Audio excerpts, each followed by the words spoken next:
So, very good evening, everyone. Please confirm whether the audio and video both are good. Confirm whether the audio and video both are good. Just 5 minutes, please, everyone join. We'll start. So, today, law and DT.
Can we begin?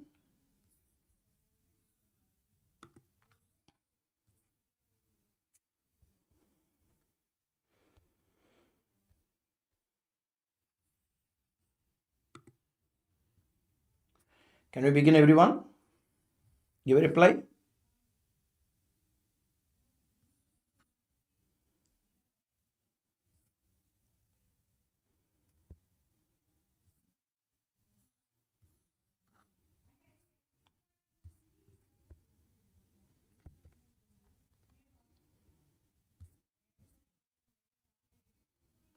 Okay. So from today, classes will not be uploaded on YouTube once the class is over. Okay. Once live is completed, the class will go private. Those who want to take the benefit through the live classes. Okay. Those who wanted to not to attend, so let them enjoy. So, the thing I told you already that seriousness is the basic key for any success. So, we are now going to start with remaining definitions, and we will also try to cover all the balance concepts. Okay, ba?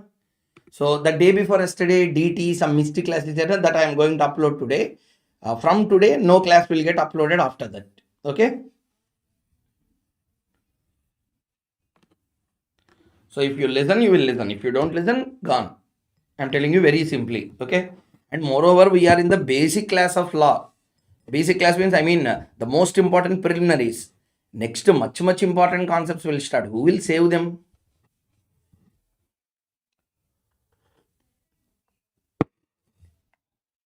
Okay. No. One day impossible. I'm telling you directly on face. Nothing to hide with you. Class completed means next moment it will go private. If you want to listen, attend live. See, when I am coming live, what is the problem for the student to come? Normal physical class, you will tell like that, teach again for another one day. You can't, na? Same thing. So please attend live. Did I stop anyone from attending live? I did not. I am giving grace time. 8:15 we are for 6:45 we are beginning. So many student message me, sir, please start late because we are having college. So I postponed it.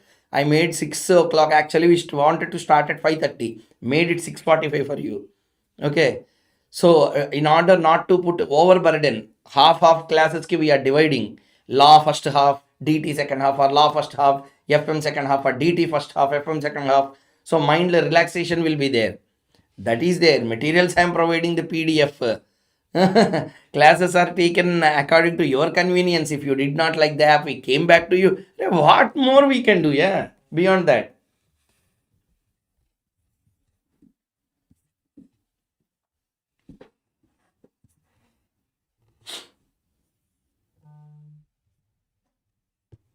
Okay. Once class ends at 10-20 minutes, not a problem. Yeah. Some people might join 10 minutes late. That I'm not against. No problem. That is understandable. 10-20 minutes is understandable. Yeah. Beyond that, I will not make. That's the point. Okay.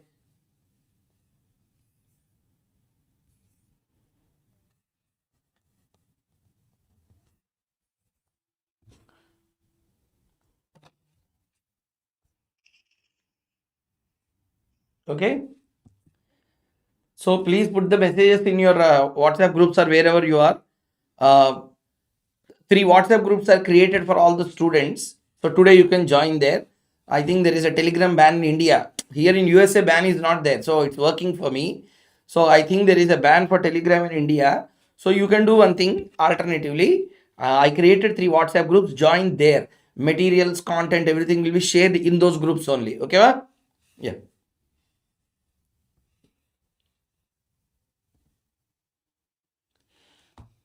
So if we are good to go, we'll start with the new concept for the today's class.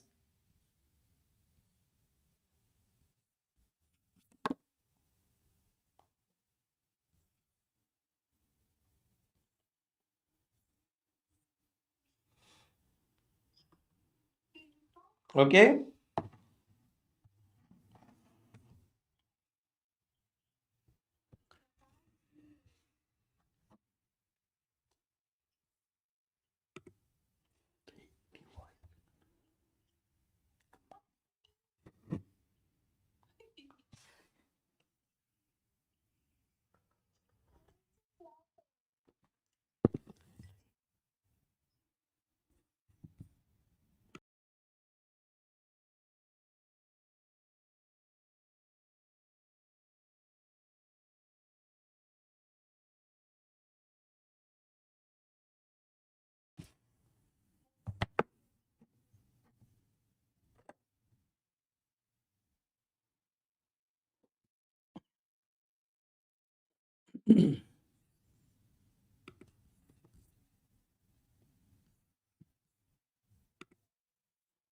WhatsApp link I will share after the class, so you can join. So anyway, let us start our today's session.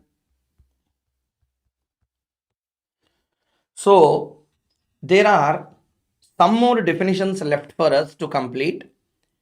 Paid up share capital definition, turnover,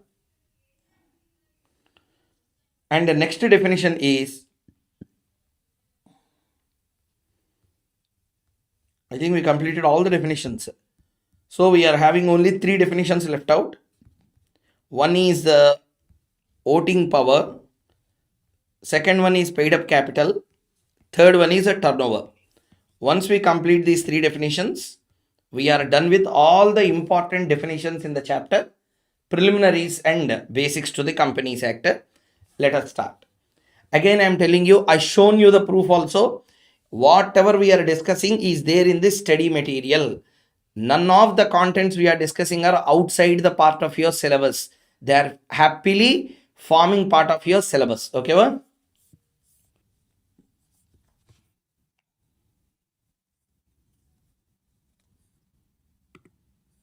So, today in this session, we are going to start with definition number 1.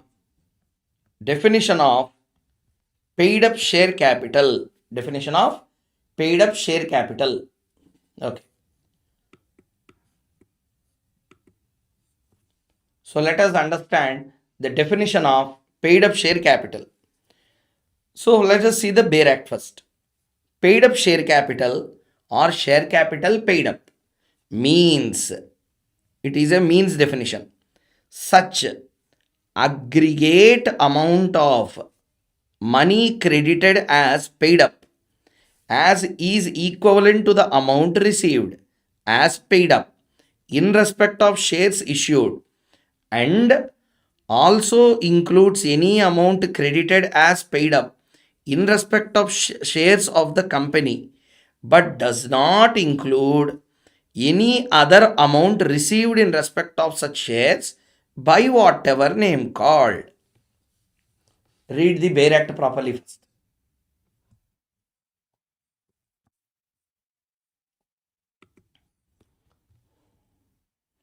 Read the Bare provisions properly.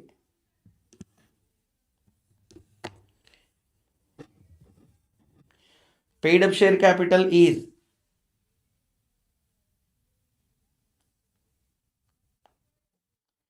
paid up share capital is a term which is used throughout the Companies Act. Hundreds of occasions you will find the word paid up share capital. So it is imperative for everyone to learn what exactly we mean by the term paid up share capital. So it is defined under section 2 class 64. I want every one of you to read the Bare Act properly. Read it.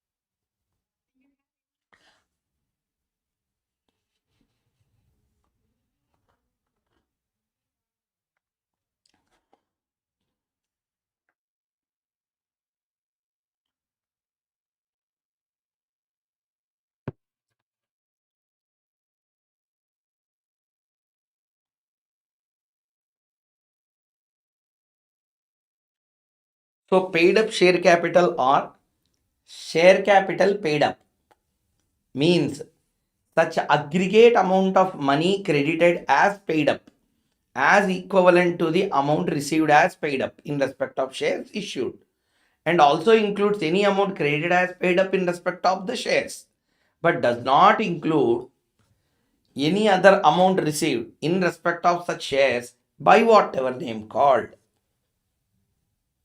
Okay. Now, forget about the table that I have given below. That is only for your understanding. That is not interpretation. You can see the screen here. Okay. Amount received as paid up on the shares issued. Okay. Amount credited as paid up on the company's shares. Other amount received in respect of shares. Balance is called as a paid up share capital. Balance is called as paid up share capital. Sorry. Now doubt will come not on the first part, second and third parts. Like definitely you must have got a doubt. Okay, what doubt will come? Okay, what doubt will come? Essentially, what doubt can happen? See, paid up share capital or share capital paid up means aggregate amount of money credited as paid up as equivalent to the amount received, like that something he said. Okay, next also includes any amount credited as paid up in respect of shares, but does not include any other amount received in respect of such shares by whatever name called. Sir, what is this actually meant to be? Okay, let me explain using a simple situation such that you can understand easily. Okay, see here.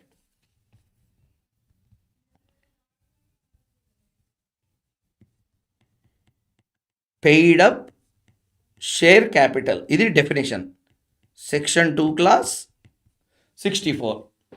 Section 2 class 64. This is the term that we need to discuss now. Okay. So let us understand what is paid up share capital under 2 class 64. They said take a balance sheet, go to the liability side. Okay. They said paid up share capital means amount received as paid up. Amount received as paid up. This amount is included. Second, sir, understood the words amount received. Okay, amount received. Next one, amount credited. Sir, what is the difference between amount received and amount credited? In case of bonus shares, amount is credited to paid up share capital account. It is not amount received. Therefore, whenever reserves are getting converted into bonus shares, what will be our accounting entry? Reserves and surplus account debit to share capital credit. So here the credit happened, but really amount is not received, amount is only credited. So to cover bonus shares and all those things, they said it includes amount credited to paid up share capital account. That's it. These two only will make paid up share capital. So then what about share application money? Not included. It's not share capital. It will never be regarded as a share capital. It is a money borrowed from public. Like that the meaning will come. So share application money is not a share capital. So in order to avoid all other kinds of money taken from the ambit of share capital definition, what they said, but does not include any other amount received in respect of such shares by whatever name called. You call it share application money, you call it some other money. Only two things are paid up share capital. Either amount should be received as paid up or credited as paid up. That's all. These are the only two options. So, amount received as paid up, amount credited as paid up. Other amount should be reduced. The balance will be treated as paid up share capital. So, first of all, everyone give a reply. Understood the point clearly? So, doubt will come. Sir, what about calls in advance? Calls in advance is not a paid up amount. Okay, you are making the payment of a call even though it is not asked. So therefore that will not form part of paid up share capital. Again, that will be treated as a calls in advance. Calls in advance is a liability for the company.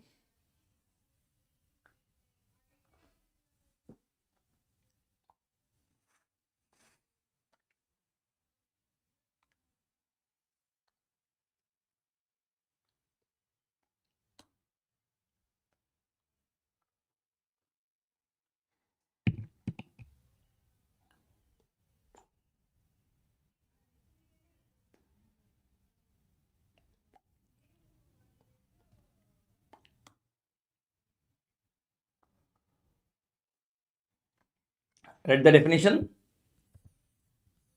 Calls in arrears. Calls in arrears is not a liability to the company. Calls in arrears is amount receivable from the shareholder that goes to the asset side of the balance sheet.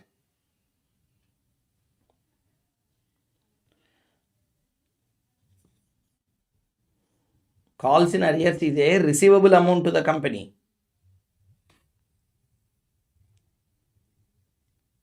They will adjust calls in arrears and calls in advance.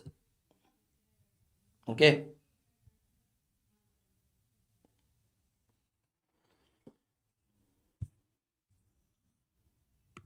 Next, come to the next definition, turnover. See, whenever I say the word turnover, turnover is a bigger term than the sales. When I say sales, it always gives an impression of a trading item. I will purchase something and I will sell. I will manufacture something and I will sell. It gives a different impression. But turnover is not sale. Sale is one of the item inside the term turnover. Turnover is a wider term than sales. Let us see what it is. Turnover means the gross amount of revenue, the gross amount of revenue recognized in the profit and loss account from sale, from supply, or from the distribution of goods, or on account of services rendered, or both, by company during a financial year. అంటే one thing is clear, turnover is not quantified on monthly or quarterly basis, it is quantified on financial year basis. So turnover is a term which will be expressed in a financial year terms. Whenever I say turnover 200 crore, you need not ask question that is per month or per annum, it is always per annum. Why? Definition itself is saying very clearly that during a financial year, what is the amount of total of sales, supply, services rendered, etc. Total will be called as turnover. Addition analysis. It means revenue recognized, not revenue received. That's why they use the word revenue recognized. Okay, revenue recognized. See, we did not receive money, we will not recognize. Okay, just because of the reason you put it on P&L, something like that, you should not. Only what is recognized as per accounting standard, only that one you need to take. Turnover considers sale, supply, distribution, services rendered, and it should happen during a financial year. Small definition. Just to remember that it includes four things: sale, supply, distribution, service rendered. Okay. 1 minute time. Read the definition. We will be going into the final parts of the chapter.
Completed.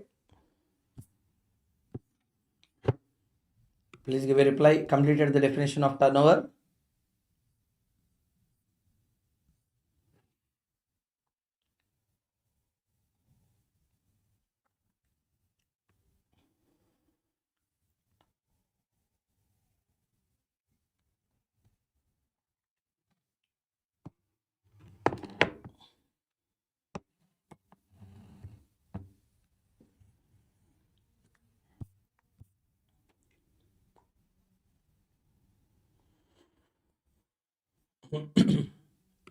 So see here.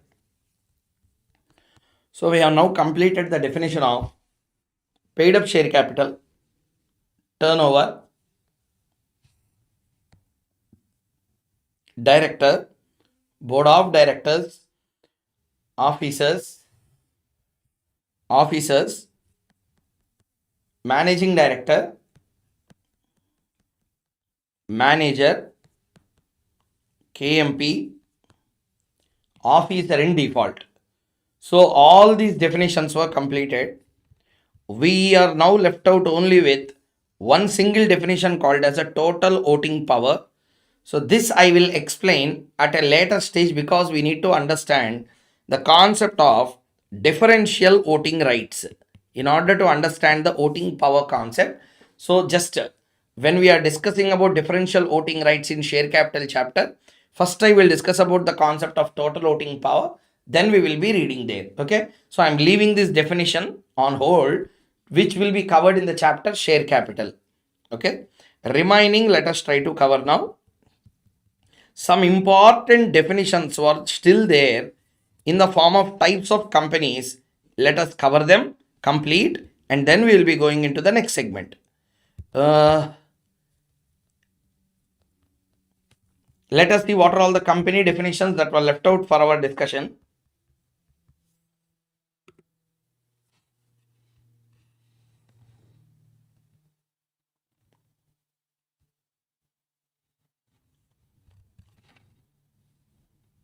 So private company completed, public company completed, one person company completed, holding subsidiary associate we did not,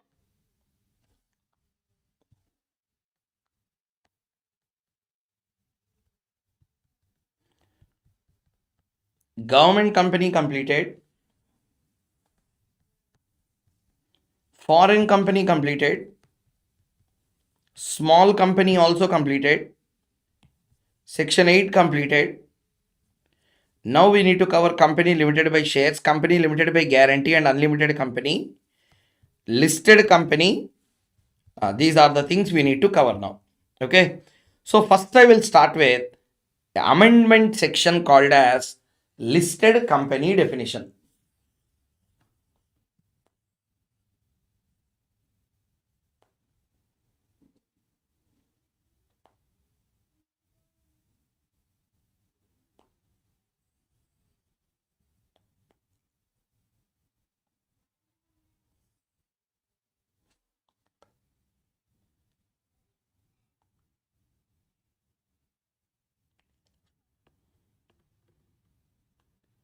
So listed company definition, section 2 class 52. Hey, amendment, please listen carefully.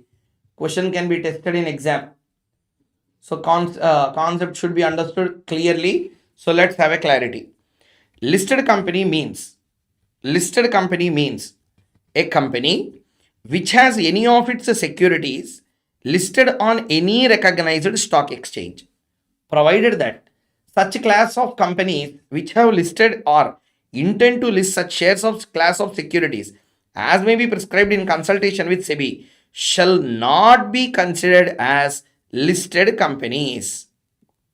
Next, according to Rule 2A, what shall not be considered listed company? A public company which have not listed their equity shares on any recognized stock exchange but have listed their non-convertible debt securities issued on a private placement basis, non-convertible redeemable preference shares issued on a private placement basis, or both private companies which have listed their non-convertible debt securities on a private placement basis, public companies which have not listed their equity shares on any recognized stock exchange but have their equity shares are listed on a stock exchange outside India, jurisdiction as determined under 23 na outside India. So please read the definition first. I'm telling you very clearly, if a tough question has to come in this particular area, Listed company can be the choice for the institute. So be very cautious and careful while reading the definition. 2 minutes time for you to read the bare provision. After that, we will go into the analysis. Please read the definition properly. Read the bare act. I am giving you 2 to 3 minutes time. Please read it.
Have you read?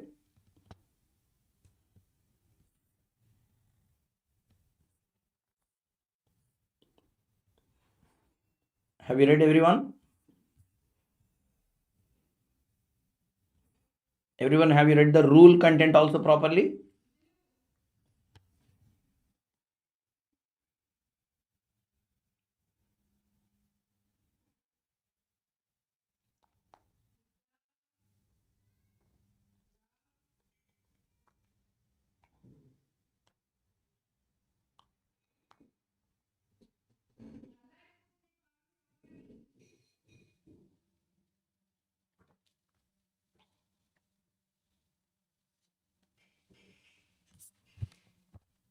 Okay, done. I'll continue then.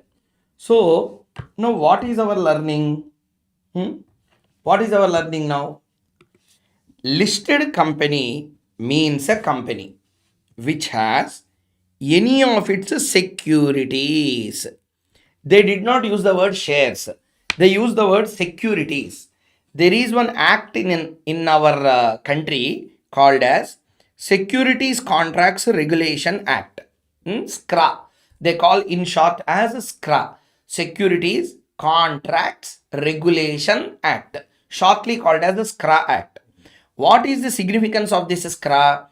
Stockbrokers' powers, stockbrokers, what they can do, how much brokerage a stock exchange can collect, how much is illegal, how much is illegal, how contracts are settled on stock exchange, how the commodities are settled on stock exchange.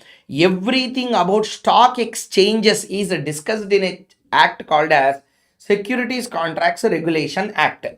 In that Securities Contracts Regulation Act, the term security is being defined. The term security is being defined. Okay. Now question will come.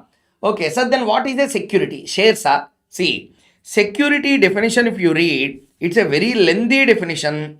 I will give you a summary. Security under Securities Contract Act defines like this. Security includes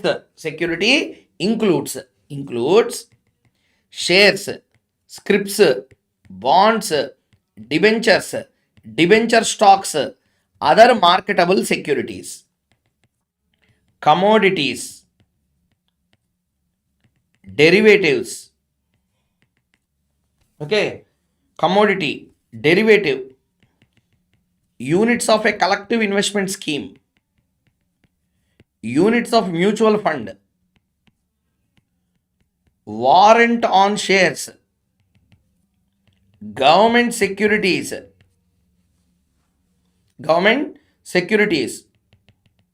option in securities,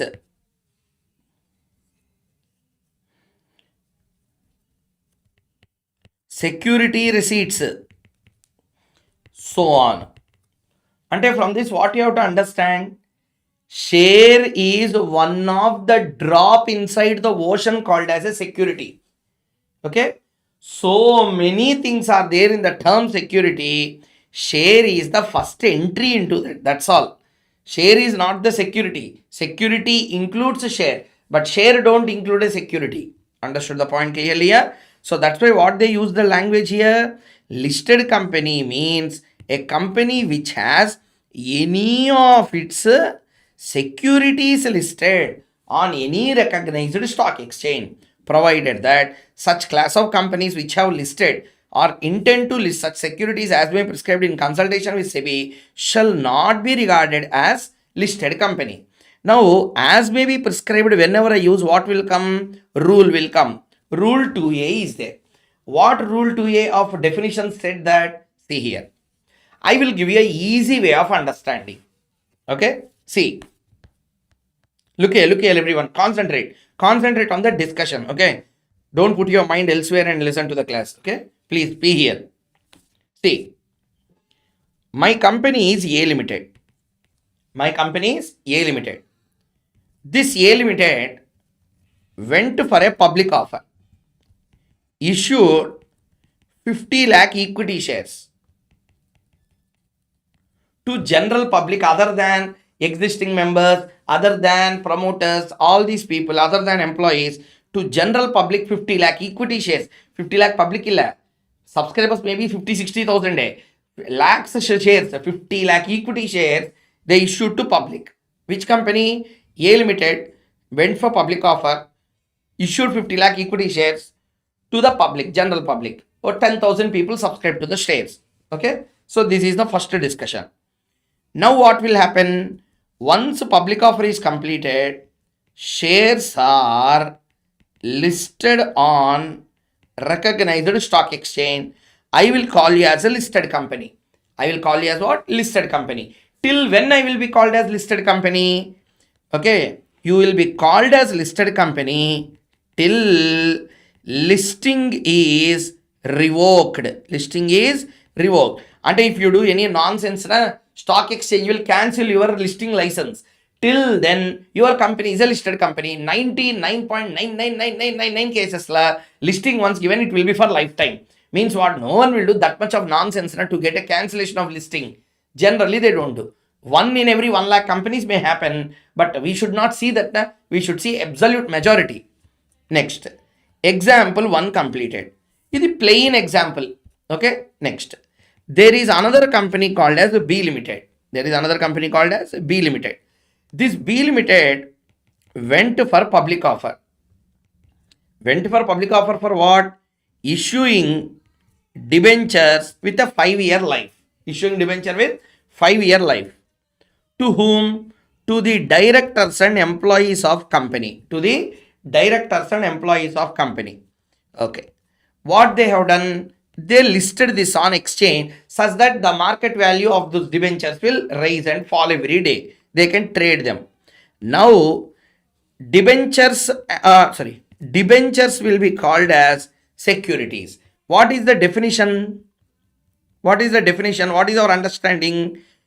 Listed company means a company.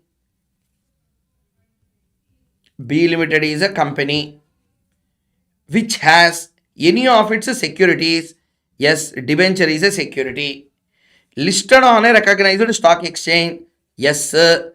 Listed on NSE. NSE is a recognized stock exchange. So here three conditions. It is a company, it has security, listed on recognized stock exchange. So what it will be called as? Listed company. Like this, you should not think. Why? This is provided by rule. Rule said that, okay, rule said that what you are issuing debentures, redeemable, irredeemable, redeemable. Redeemable in how many years? 5 years. Okay. Now your company has got equity shares listed. No. Equity shares are not listed. Only debentures are listed. Okay. Debenture is having a life or no life? Life. How many years life? 5 years. After 5 years, what will happen? After 5 years, what will happen? After 5 years, company will again take back the debentures and give back our money. Oh, and after 5 years, these debentures won't be there. Won't be there. And a listed company listing will not be there. Not there. These listed debentures, a company will take back and give my money. Okay, and this listing will be cancelled after 5 years. Yes. Then why you are calling it as a listed company? Temporary listed companies should not be coming inside the definition of listed company. They take this action. So therefore, what is the point here? Are you issuing a debenture? Yes, sir. I am issuing a debenture. Are you issuing a debenture? Yes, we are issuing a debenture. Which kind of debenture it is? Which kind of debenture it is? It is a non-convertible debenture. Which debenture? Non-convertible. Sir, why you are specifically telling non-convertible? If it is a convertible debenture, what will happen? Debenture will get converted into equity share. Then equity share listing will apply. Equity shares will be there till the winding up of company. Again, there is a longevity. You are called as a listed company. The debentures you issue should not be, okay, the debentures you issue should not be a convertible debenture. It should be non-convertible. If it is convertible, it gets converted into equity share. If once it can convert into equity shares will be listed. Once equity shares are listed, equity shares will be there till winding up of company, because redemption will not be there. So equity shares will stay temporary or permanent? Permanently in the company. Once permanently the equity share is listed, you will be treated as a listed company. Everyone answer? Understood?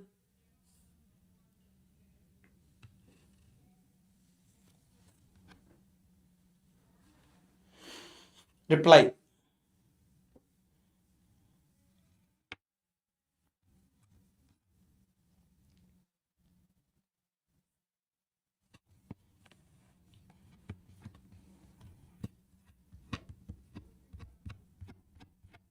Okay.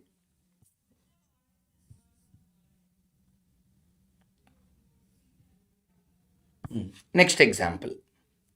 Next example.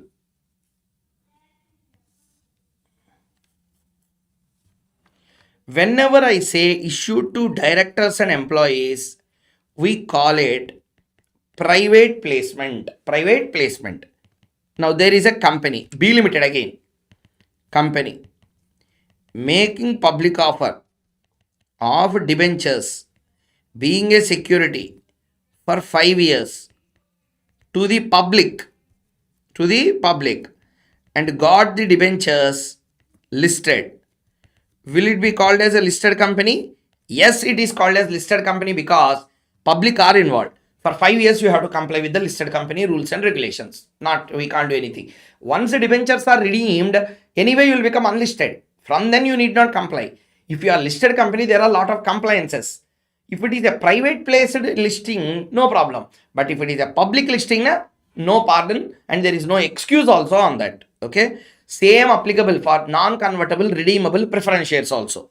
So that's why non-convertible debt security, non-convertible redeemable preference shares, both on private placement, private company issuing, okay, non-convertible debt securities on private placement basis. Next, sir, public company is there. Okay, public company is there. Their equity shares are not listed in Indian stock exchange. Their equity shares are listed on another stock exchange outside India. Outside India, they also should not be treated as listed. Listing means in India, listing is important, not outside India. Clear? So with this, we completed the main structural understanding of the section called as section 2 class 52 listed company discussion. Everyone please tell me, understood the point clearly or not? One yes from everyone. I will show you the additional analysis.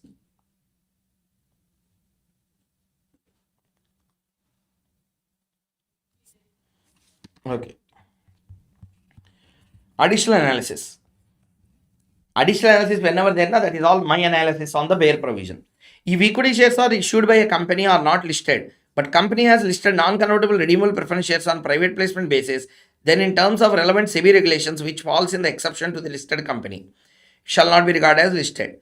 If equity shares are issued by company are not listed, but the company has issued listed non-convertible debt securities on private placement basis, then in terms of relevant SEBI regulations which falls into the exception, again it shall not be considered listed. Summary of lawmaker intention. Lawmaker intent is to make only those companies which are permanently listed into the ambit of definition.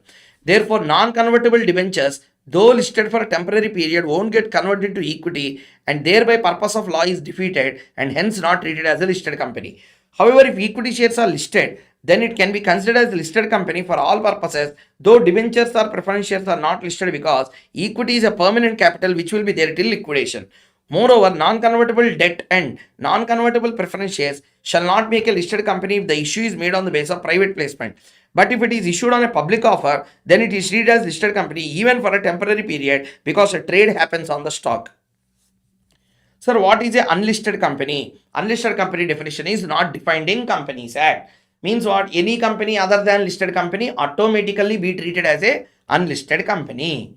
Sir, everyone understood? These all things you need to just know. That's all. Exam they will not ask. They don't ask you, tell me what is the need for the section. You should know for general purposes. That's it. Okay. Done. So I said na, only those definitions which are very important I will be considering it. Okay. So holding subsidiary associates are there na. I will only tell you the summary. Reason I will tell you. So many times in our classes I discuss CA foundation you might have read. So I don't wanted to waste time on definition of holding subsidiary associate now. I will spend only 5 minutes in explaining the overall idea. Okay, well? See here.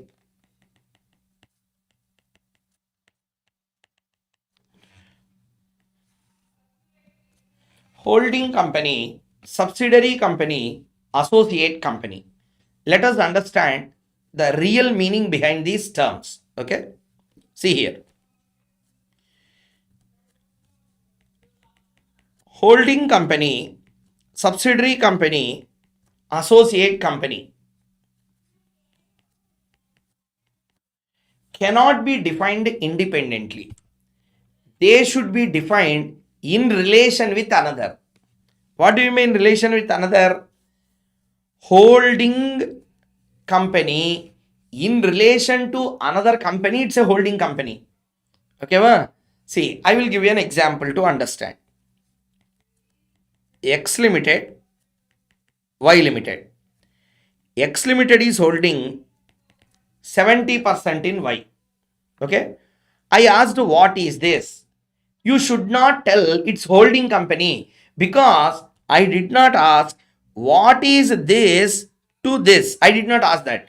I neither asked what is this to this. I just asked what is this. Then you should tell X Limited. Okay, what is this? Then you should tell Y Limited. If I ask you, what is the relationship between this and this, then you should tell this is called as holding company, this is called as subsidiary company. Everyone, did you understand the meanings are clearly? I want a reply, everyone.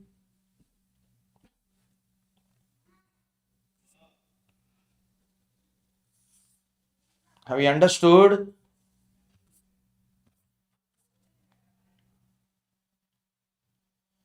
So That's why even in the Bayer Act, if you see holding company, subsidiary company, associate company, common statements that they will begin. Holding company in relation to any other company or companies. Subsidiary company in relation to any other company. Associate company in relation to other company. Always these three definitions la Bayer Act, if you see in relation to, in relation to, in relation to, like that they will begin.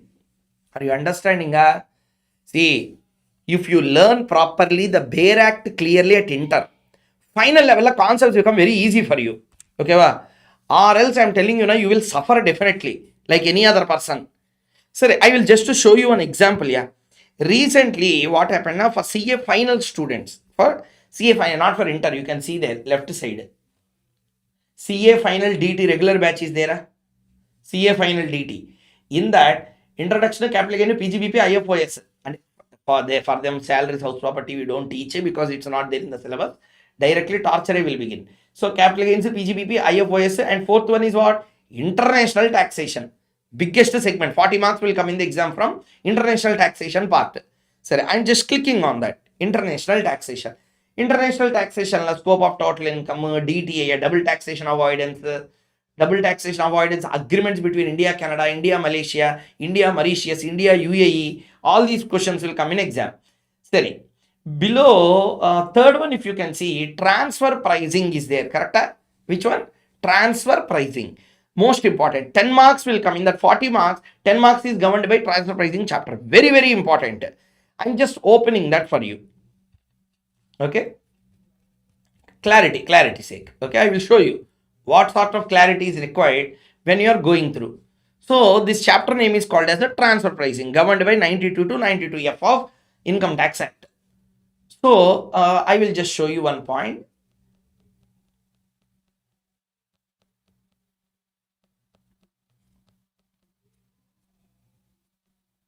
For them also same.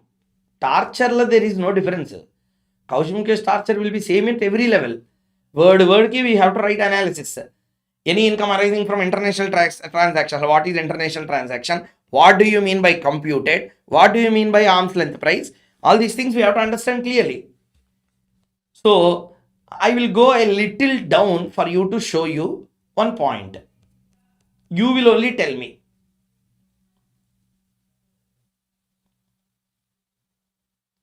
Okay. Read 92A subsection number 1. Just read. Not for your exams, but I wanted to tell you the importance of learning at interlevel. For the purposes of this section and sections 92, 92B, C, D, E, F, associated enterprise in relation to another enterprise means an enterprise. However, Companies Act it will be holding company in relation to any other company means a company. Same type.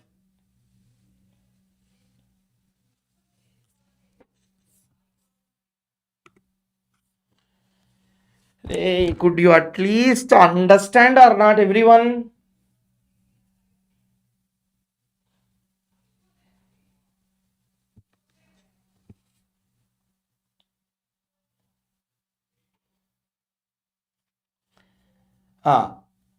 Now you tell me, when you come to final, when you are reading DT, then associated enterprises will come. Definitely in your syllabus it is there. So associated enterprises in relation to any other enterprise means what will be remembered? CA Interlaw I learnt about holding company. Holding company also we should read like this only. It's a relative term. There is no separate meaning for holding company. Holding company should be analyzed in relation to another company called as subsidiary. Clear? So like that here also same.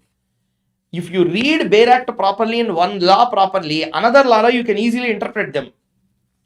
Or else these DT students at CA final level did not take from me at CA inter level at that time. For them, mama, you should know my pain. They don't know how to read Bayer Act. Then what I have to do? I should start from scratch again. See, that's why in relation to means what? It is a relative term. Like this, I need to tell everything.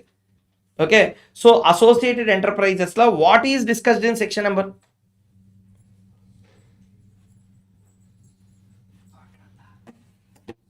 వస్తా. See here. So associated enterprises, section number 92A. So they have divided that into subsections. Na? Who will understand? Only those who know the meaning of that in relation to will understand this. Okay. See, I'm just showing you the final notes to just to make your mind clear. We are not going to follow the process of bare act and analysis at inter level. Yeah, final level, much torture will be there. You are not understanding meaning of the term deemed, meaning of the term for the purposes of, see, if you don't believe me, for the purposes of means what, at any time during previous year means what, clause wise how we will analyze. So learning will not change at any moment. Learning should be there. So some or the other way you need to understand what they wanted to convey. The bare active will analysis. Clear? Sorry. Intention was not to tell about final, but I wanted to show what you learn here will continue at final. Adeta pakka. Clear? 100% pakka. What you learn at inter, you will not stop at inter. You will travel to continue along with that at final. So that's why who are successful at inter, first attempt they are clearing final. See, I will see na thousands of students every year CA inter. CA inter whoever is really serious na, they will join a very good article firm and they will clear CA final in their first attempt. I'm truly telling you, I have a batch of students always, and a brilliant student batch will be there. So when I talk with them, I can understand this fellow will definitely pass. We should do something to him. Like that, when I understand, they will be in contact. They will be asking, sir, which books to refer, what to read, what extra I need to read. I want to score a rank. So we created one rankers WhatsApp group also last attempt for CA final. That's why all the people will come for my interview now at that time, CA final. Those all are that WhatsApp group people. 8 students, 9 students, I will form a WhatsApp group. For them, I will give regular assignments, regular mentoring, and I will tell them how to prepare everything. Toughest questions, revising, re-revising, grinding the concepts. Over a period of time, they will be accustomed to that process and they will get a rank as well. Whenever I see them, those all students, 99% of all of them have cleared their inter at first attempt. Why? A clearing inter at first attempt will give them immense confidence to clear final. And moreover, what they will do, they will learn FM properly at inter. Final, continuation will be there, na? They will understand properly. DT, they will understand here properly. Their continuation will become very simple for them. So I always urge the students, see, I don't know what others are doing. Yeah, first point. Okay, we are not doing all these things for any circus sake or for money sake or something like that. Law has to be read in a way. People are not reading like that. 100% I will give bond paper, written agreement here.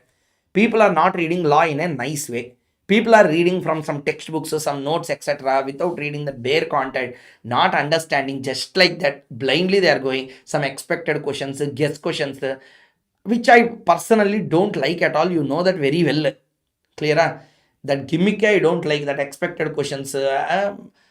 Exam question papers are coming from A, means what expectation you will make? You are the hero. So to expect questions, we can't expect anything to come in exam. See, I will expect 20 questions. I will expect 50 questions and I will give you 50 questions. I will expect and I will give you. In that, say for example, by luck, 7-8 questions will come. I will tell it has come. If it do not come, what you will do? You will come to the same and tell none of my expected questions came. Expectation is only for your wiping the tears. If you don't learn the law properly, what expected questions can help you? That's why I'm telling you, read everything. Okay, read everything. Once you read everything, now revisions you participate in anyway, no problem.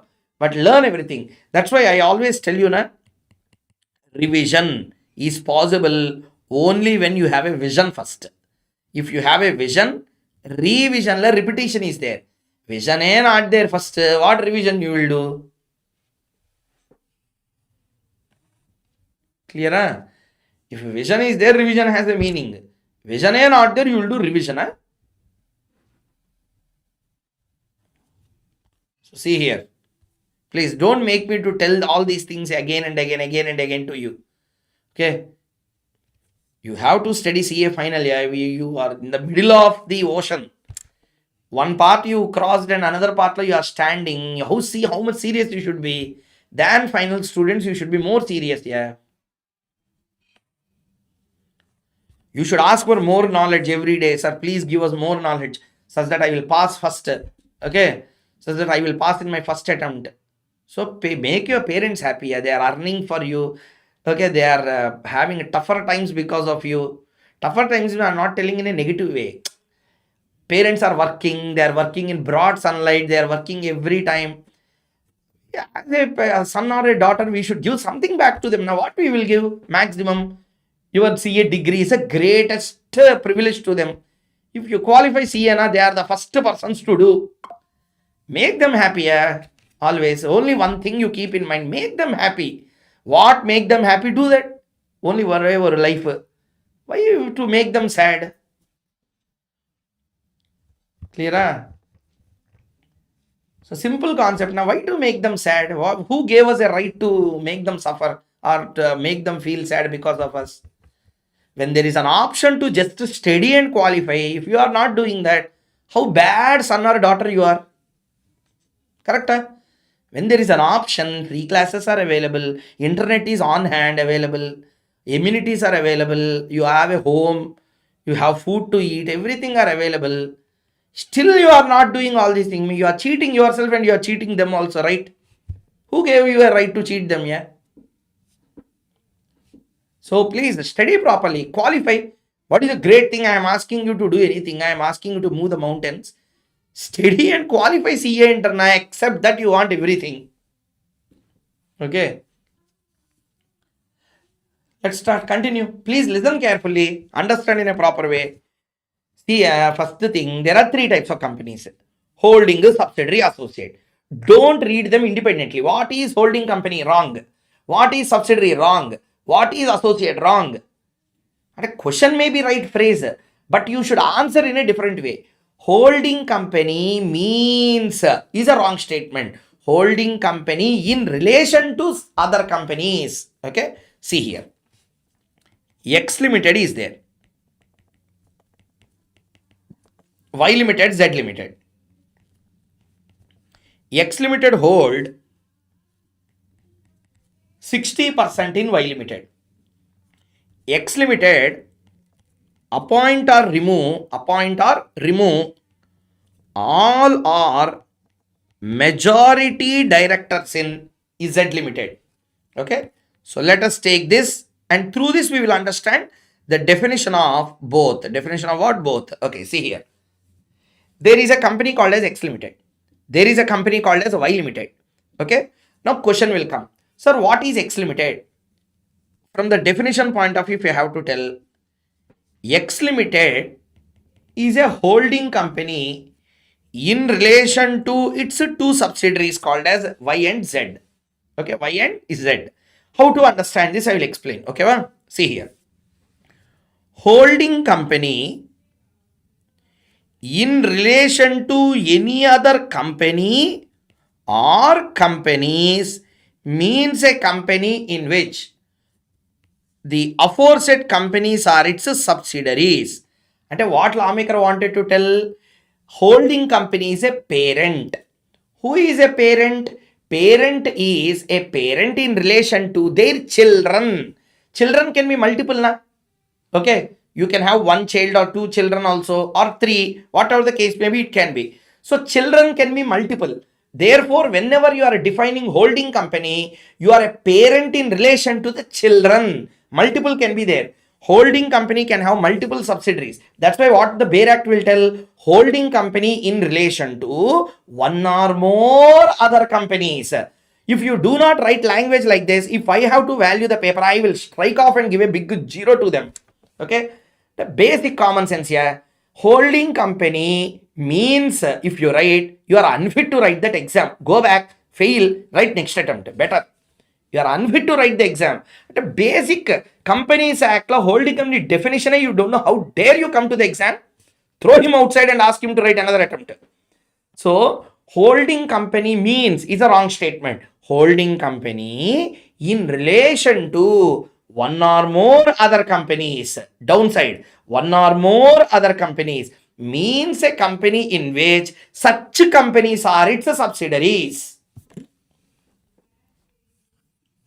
Understood, everyone?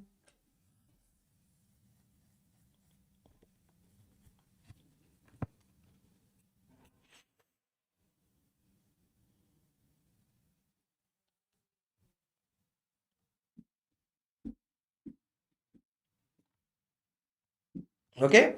Now I will show you the definition. See, if you learn from the example, connectivity will be much better. Okay, va?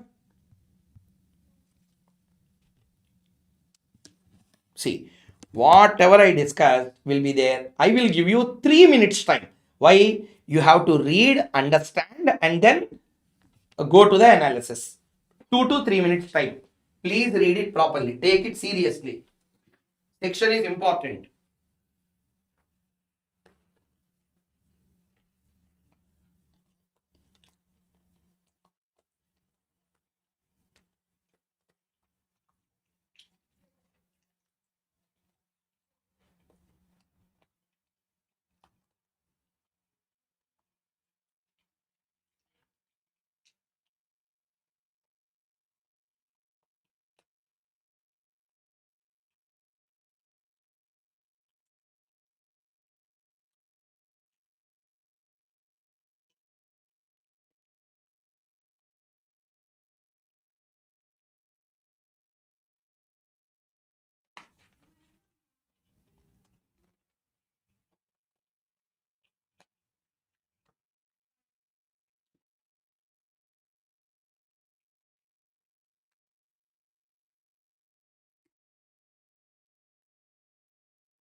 Like, have you read?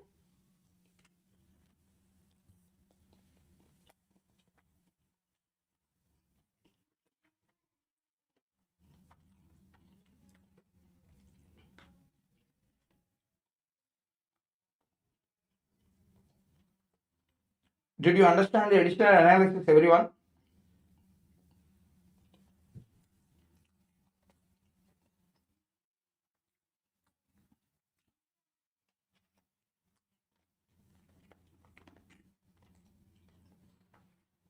Okay. Now you do one thing.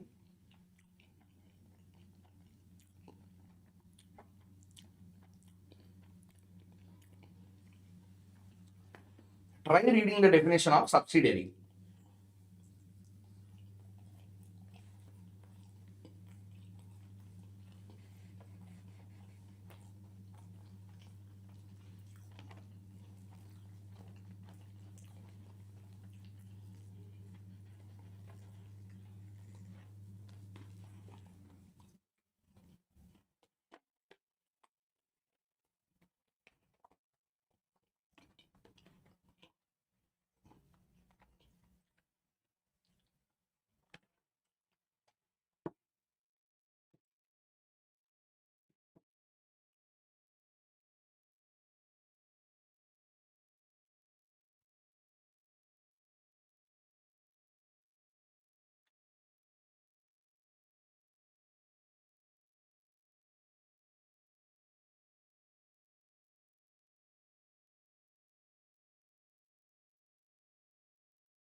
Completed? Completed?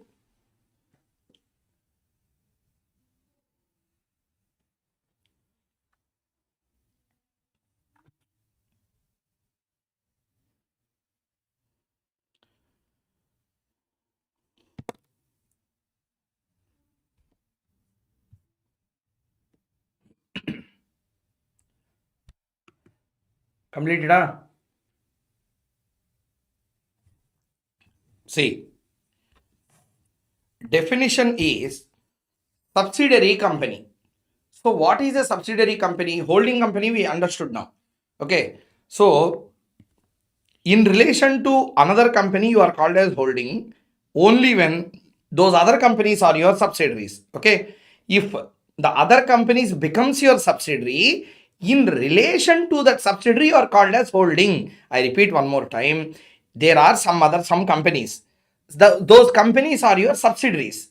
So in relation to that subsidiary, you are called as a holding. And what you have to understand, before even reading the definition of holding company, one should first read the definition of a subsidiary company. So first read the definition of subsidiary, next read the definition of holding. See, what subsidiary definition said, let us try to understand. Okay, see here. There is a company called as X Limited. Same definition I have written. Now I will return on a different note. There is a company called as X Limited. This X Limited is holding 70% capital in Y Limited. Okay, 70% capital in Y Limited. And it is appointing or removing majority or all the board of directors in Z Limited. In what limited? Z Limited. Now, Y Limited holds 90% in A Limited. In what? A Limited. Next, Y Limited and Z Limited, Y Limited and Z Limited holds 30%, okay, in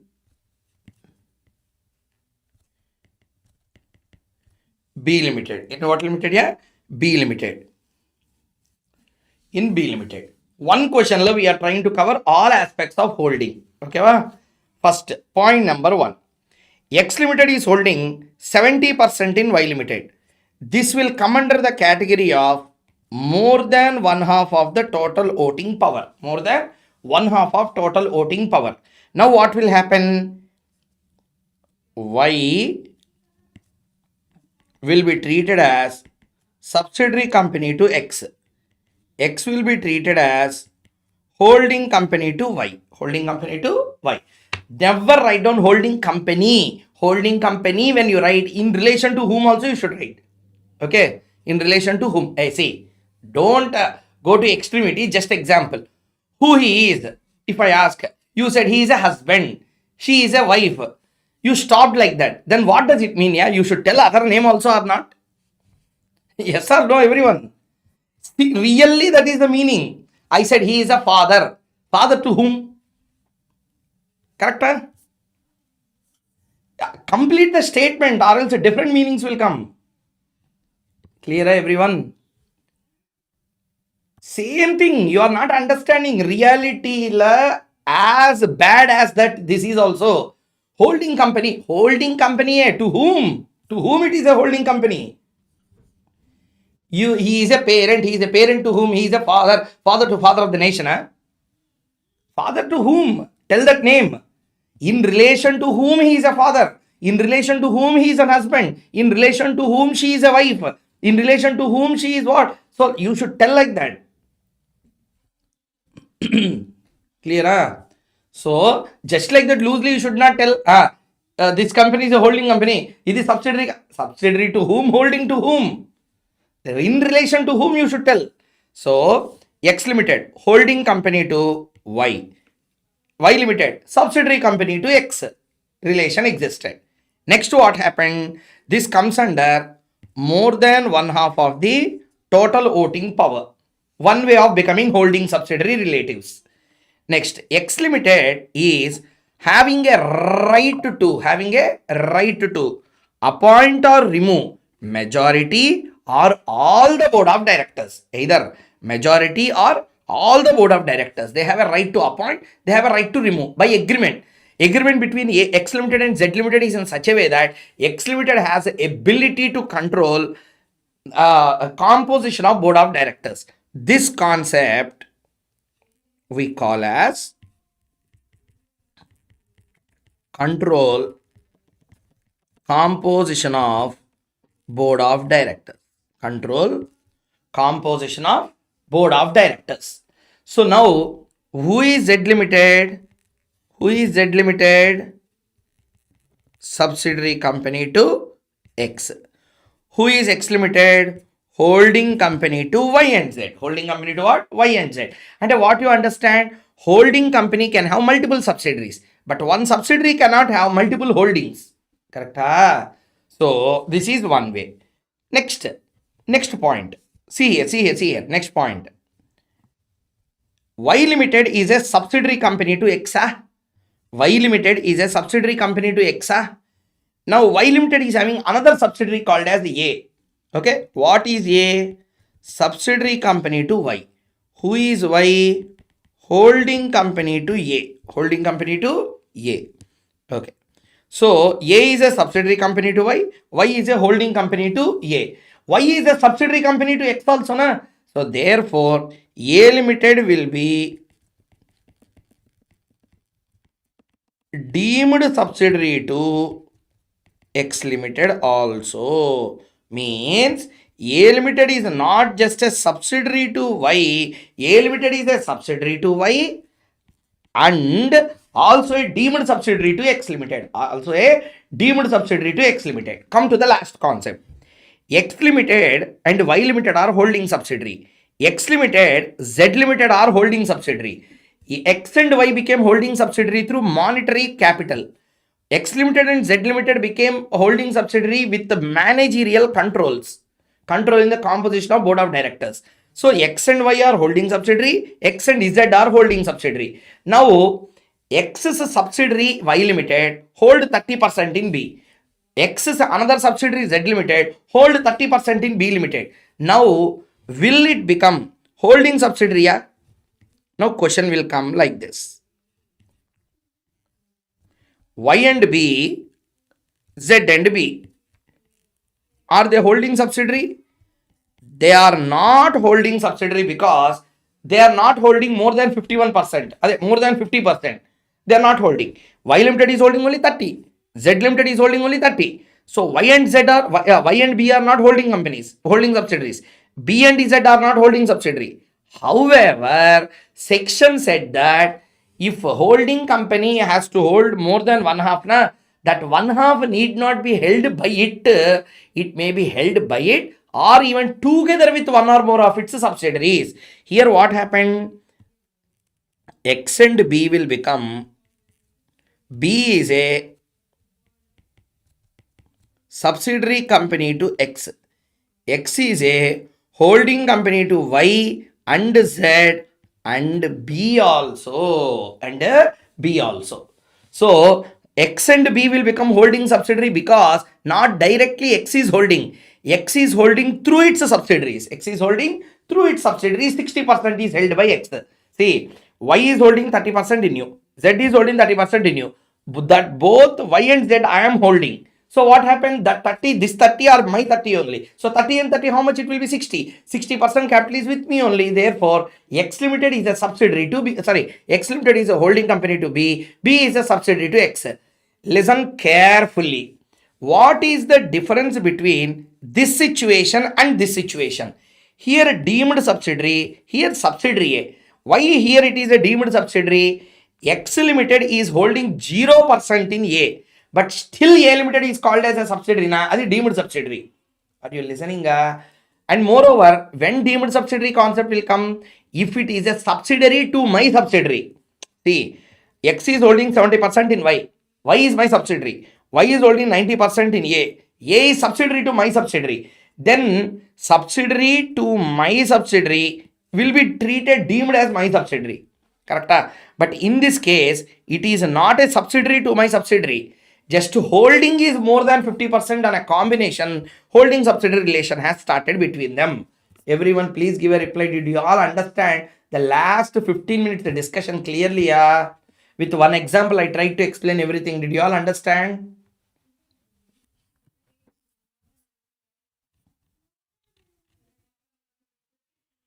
Okay, write down this example somewhere in your notes or stick notes, wherever possible. That's it. This completes all the points inside there.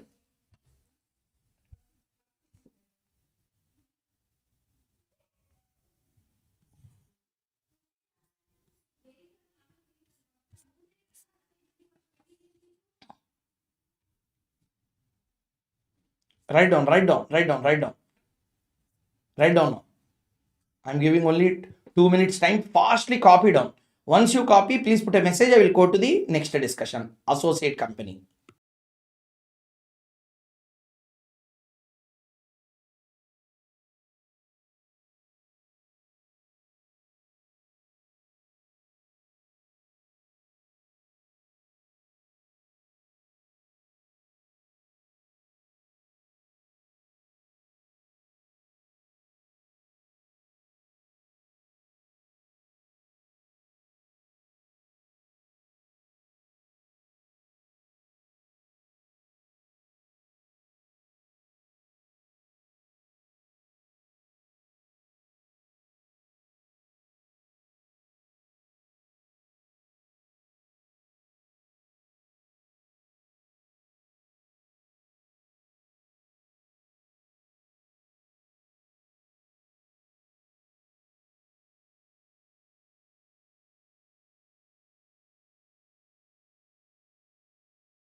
Have you all completed writing the example?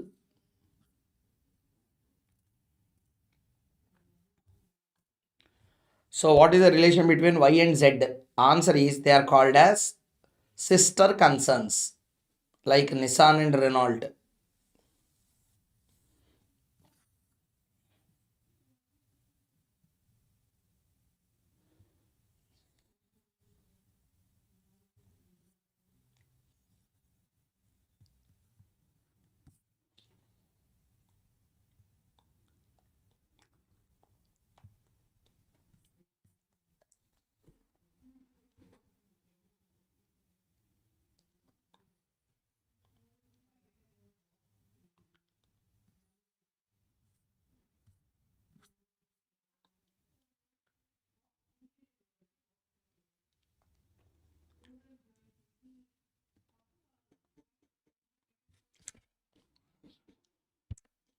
Even if Y limited and Z limited together controls the board of directors composition, then also holding company concept is same.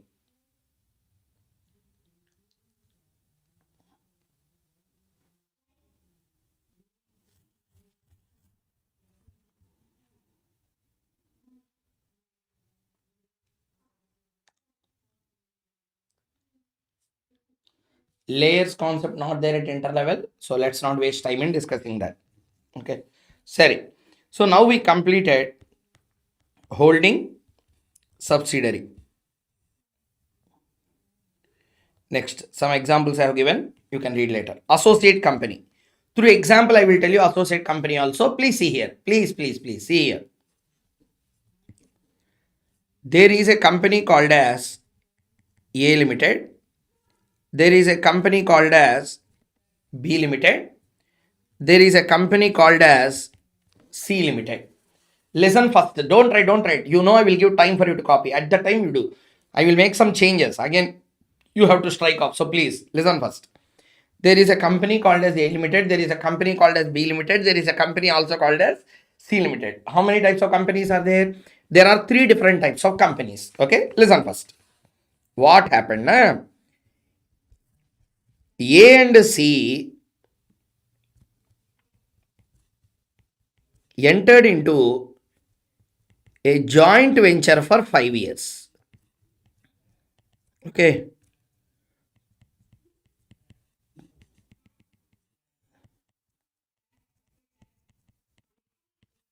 To construct a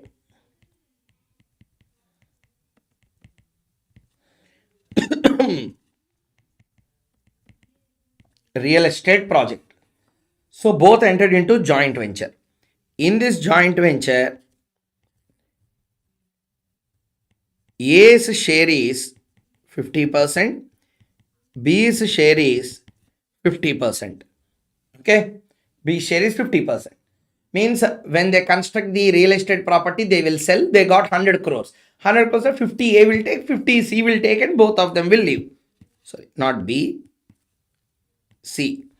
50% they will take and they will leave. These are joint ventures. These are what? Joint ventures. Okay, next. A Limited, there is another company called as D Limited. A Limited is holding 30% capital in C Limited. 30% voting power in C Limited. 30% voting power in C Limited. Who is holding? A Limited is holding B Limited. 30% voting power in B Limited. Next. A Limited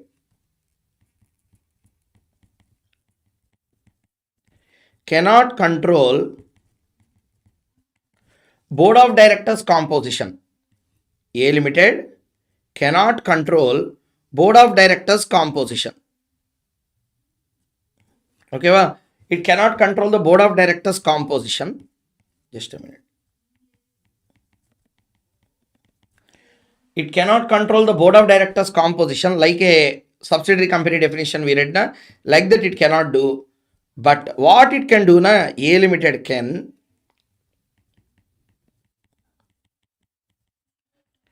participate in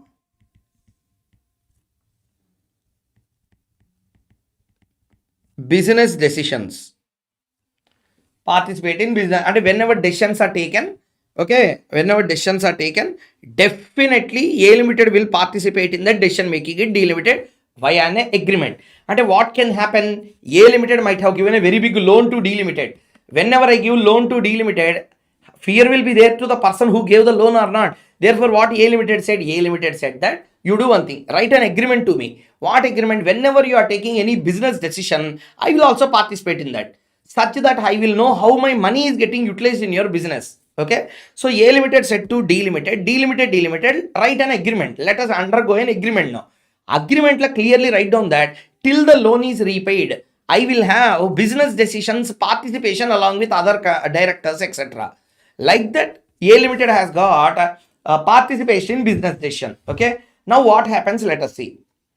A Limited and D Limited will become associate company to A Limited. Why it became associate? For participating in the business decisions. Okay, participation in the business decision. A Limited will become, a B Limited will become associate company to A Limited because it hold 30% voting power. 30% voting power. 30 is not the important here. Not less than 20, not more than 50. Why not more than 50? If it is more than 50, subsidiary holding relation will start.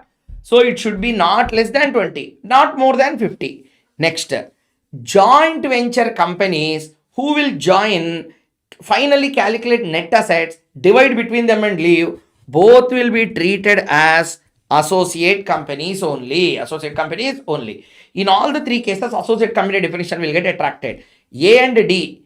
Okay, A limited, D limited will be associate, B limited associate, C limited associate company to A limited.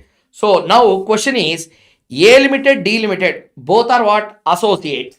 A limited, B limited, what are they? Associates. Wrong. This is the first wrong you will commit in exam. I said D is an associate to A. I did not tell A is an associate to D. A will become associate to D if D is also holding 30% or 25 or 26 or something. But that is not happening here. Therefore, A is only investing company. A is only what company? Investing company. However, A Limited is a associate company to C Limited because in a joint venture, no one is big, no one is small. Both are having equal rights. When C is an associate to A is also an associate to C. But A is not an associate to D and B. Everybody understood the discussion clearly or not? Reply.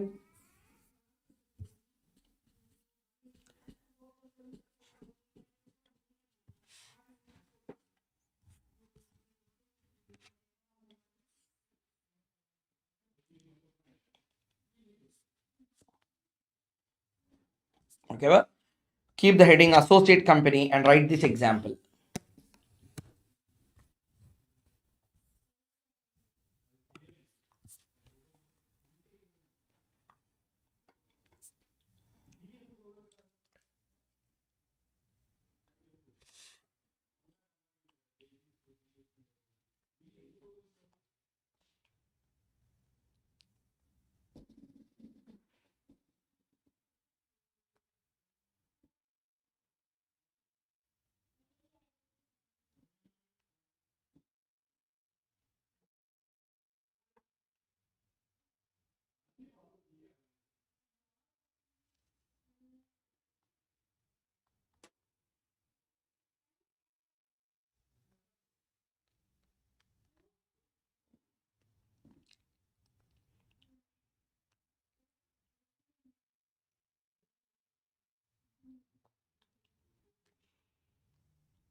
Okay.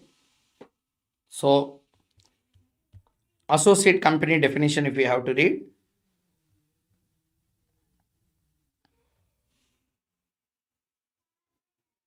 So just you can read it later. With this, we completed all the important definitions that I wanted to cover in the segment called as the prelims. In this, all the concepts are completed. Company limited by share capital guarantee, all those I am not discussing in this particular classes. Okay, just read and leave. What are all very important? The 10 definitions, additional definitions we read this time. Okay, features of companies only for your understanding. Okay, so those who are learning companies act for first time, for that I kept this features of company and connected miscellaneous contents. Just for their understanding, I kept this. Okay, well, with this, we completed our first unit called as the most important one according to me. The prelims to the law has been completed.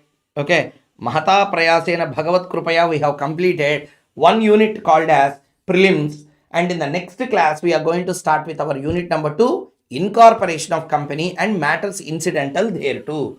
8 marks pakka question will be there in the next exam. So we have to start with that particular chapter, wherein we first start with the understanding the definition of promoter, incorporation procedure, how to incorporate a company, everything we will understand in detail in that segment. Clear? Yeah.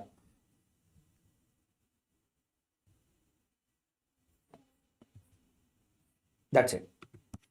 So next class DT will begin. This Saturday, this Friday, Saturday, Sunday class will not be there. I told you na, I'm leaving for California. So I will be back again in another, after that immediately. Sunday night I have flight back to Dallas.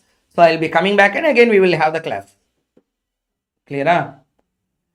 So I will not be available on Friday, Saturday, Sunday because the Friday afternoon is my exam. Means Thursday night I will be starting from here.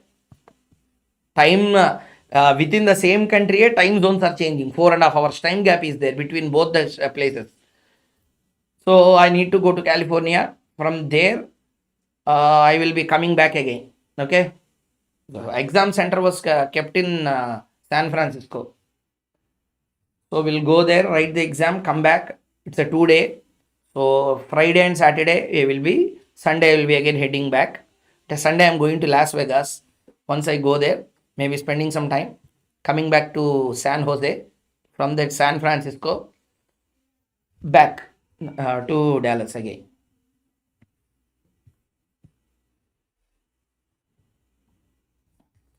And my preparation is going very well. That's not a problem. This time I will complete level 3 also. Then we will try for a very big job in New York.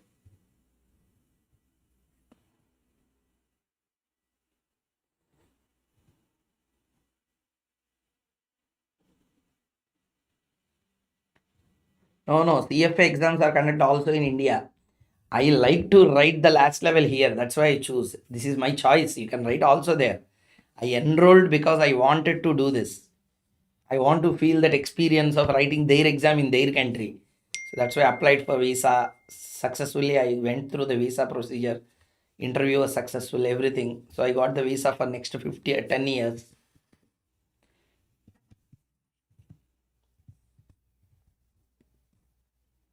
100% class will be there on Monday. 100% it will be there.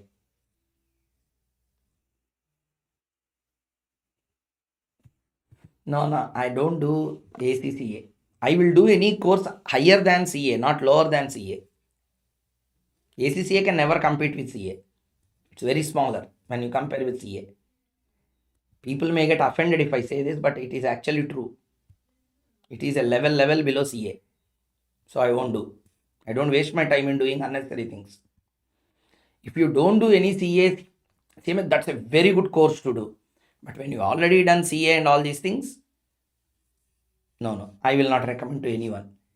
You should do something bigger, something tougher than CA if you want to do, or else don't do. Happily sit with CA. This is enough.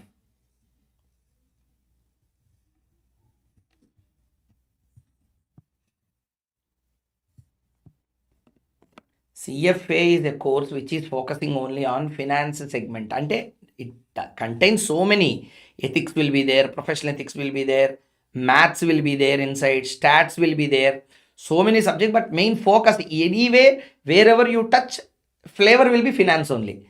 And ethics, if you talk, the normal ethics will not be there. Ethics relating to CFA professional. Okay, if you take math, general math they don't ask. Math relating to finance, time value of money, all these things will come. Anything relating to finance.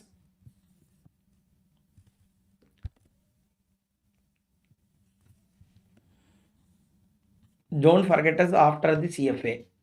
After CFA, suddenly I am not becoming a god to forget, or I am not becoming any great person. I am getting an additional degree. That's all. Nothing great I am doing here.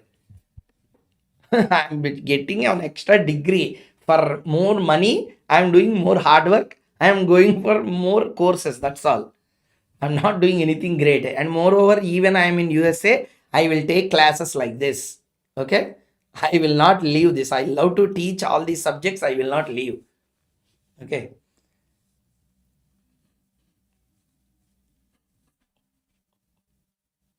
So that will never happen.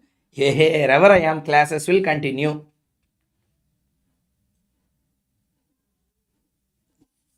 Okay?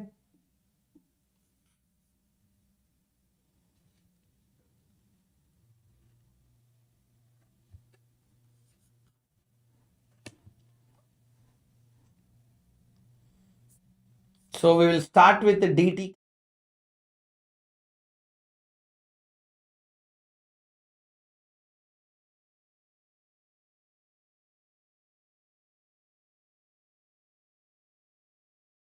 Please inform all your friends. We are starting with DTA. Today, most important, scope of total income and residential status will begin. If you lose, no redemption. Tell them very clearly.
Shall we start with the DT?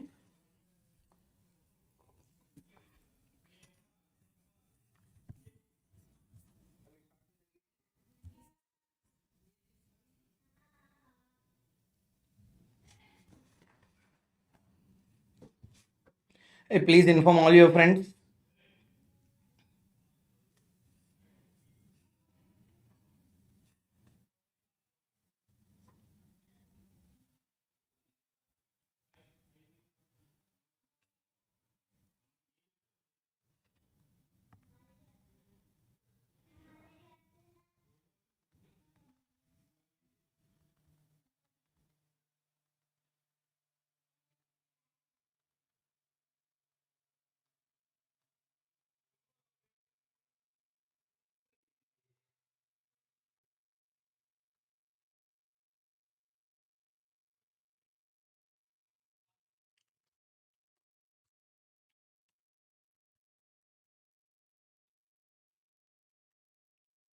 So we are going to start with one very big chapter, very lengthy chapter also, if we properly read it. So residential status and scope of total income. Residential status and scope of total income. Section number 6. Actually, there is a section starts from 5. 5, 6, 7, 8, 9, 9A. 9A not there at finance inter level, just small line will be there. But up to 9 it is there in your syllabus fully. Okay.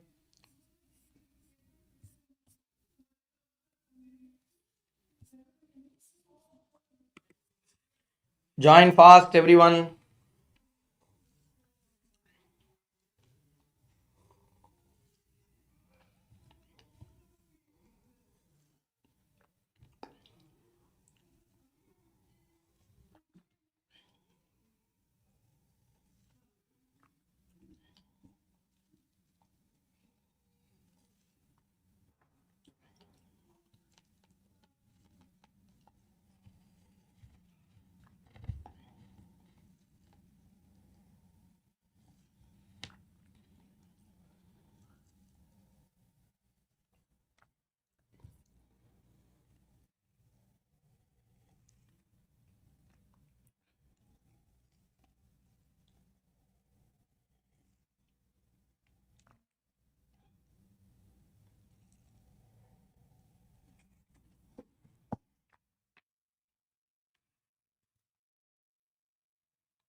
Okay.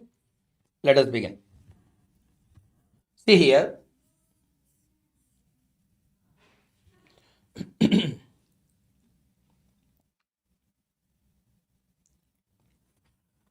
So today in this session relating to the residential status and scope of total income, we are going to start with the concept relating to residential status. Next we will go with scope of total income. First of all, this is not as simple as what we think. There are around 20 questions that came in exam on residential status on different grounds. We have to do all the exam questions.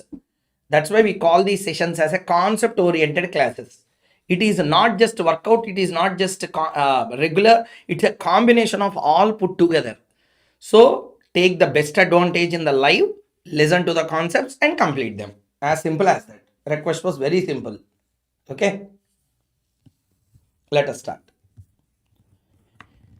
In the concept of, in the topic called as residential status, the following are the points: concept of resident, concept of non-resident, resident and not ordinarily resident, special provisions for individual, residential status of others. Section 6 மட்டும் I will cover from the Bare Act and analysis. Okay, இக்க remaining section 5, 7, 8, all these things I can directly move on. Okay, but 6 is very complicated section. One can understand only through the bare provisions. So section 6, Bare Act and full analysis. 5, 7, 8, all these things direct hit we will do. Clear everyone? Are you all ready for a new way of learning the resident status concept from the Bare Act? Everyone?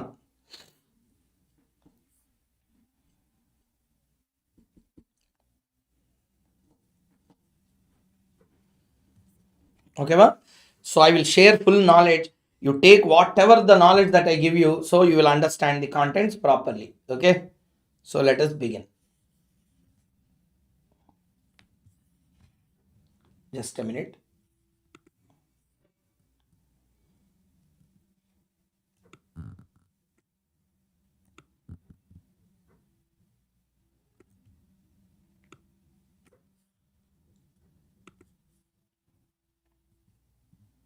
Okay, see here, residential status, section number 6. Okay, that's why I told you na, we will read Bare Act first, understand it, then we will come for the chart discussion and simplified notes discussion. Then we will start doing 20 questions on residential status. 20 la 20 we need to do, at least 12 to 13 we will do unique type of questions. We will be doing it. See, totally residential status, step 1, step 2, step number 3, step number 4, like that we need to see. For HUFs, step 1, step 2. For all other entities like firm, LLP, AOP, BOI, AJP, etc., this is the answer. For companies, Indian company, other than Indian company, there we will start with the concept of place of effective management. Place of effective management. Okay. So these are all some case laws not required for you at this concept oriented class. Regular class I will teach them. So selected illustrations from ISM. Illustration number 1, illustration number 2, illustration number 3, illustration number 3, then scope of total income. So study material 3 examples are there. Those 3 we will do. After that, I will open my question bank and I will do all the 20 questions that came in exam, such that no new question can come in exam from residential status. You will become perfect in understanding this chapter. Are you all with me? Shall we begin? I won't call this residential status chapter. I will call this a 5 marks in exam. Okay. We are going to start with 5 marks in exam.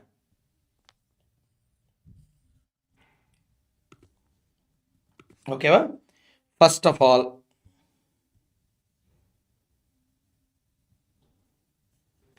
let us have the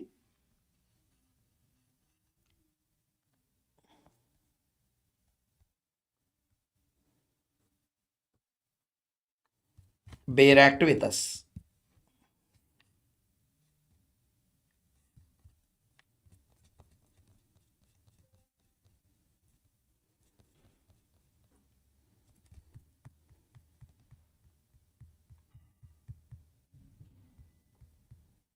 Okay, let us begin. What is the name? Residence in India. Residence in India. Okay. So let us start. What I said, section 6 mattum we are going to read not only the analysis notes but also the Bare Act. 5, 7, 8, 9 directly we will read. And in this chapter 5 sections are there. One section Bare Act with analysis, all other sections directly analysis. Are you all with me? Everyone? Shall we? So that is the point I wanted to convey. Okay, well, let us start. So residence in India.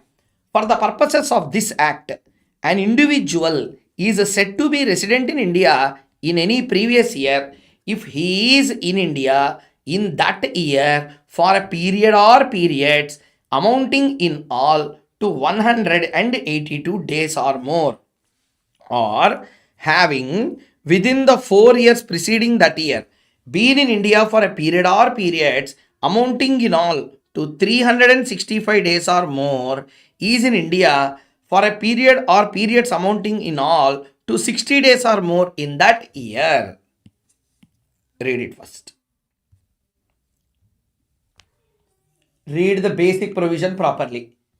Today's target, section 6 la some part we have to complete. Section 6 takes a lot of time than expected. Okay, with experience I am telling you. So let us analyze the words properly and try to understand. Residential status, if you don't understand, then all other chapters ki residential status is the base. So please learn it properly.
Okay, have you read?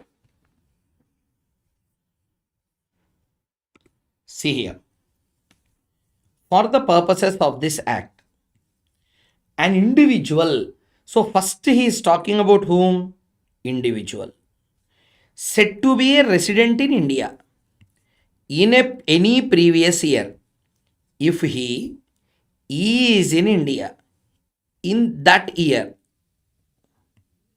previous year, for a period or periods aggregate amounting in all to 182 days or more, means aggregate la not less than 182 days ante 182 days or more than 182 days.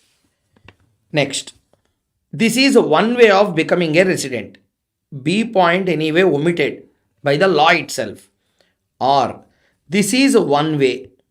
Another way is having within 4 years preceding that year been in India, means you are in 26-27 year, say for example, or you are in a previous year 25-26. Leave that.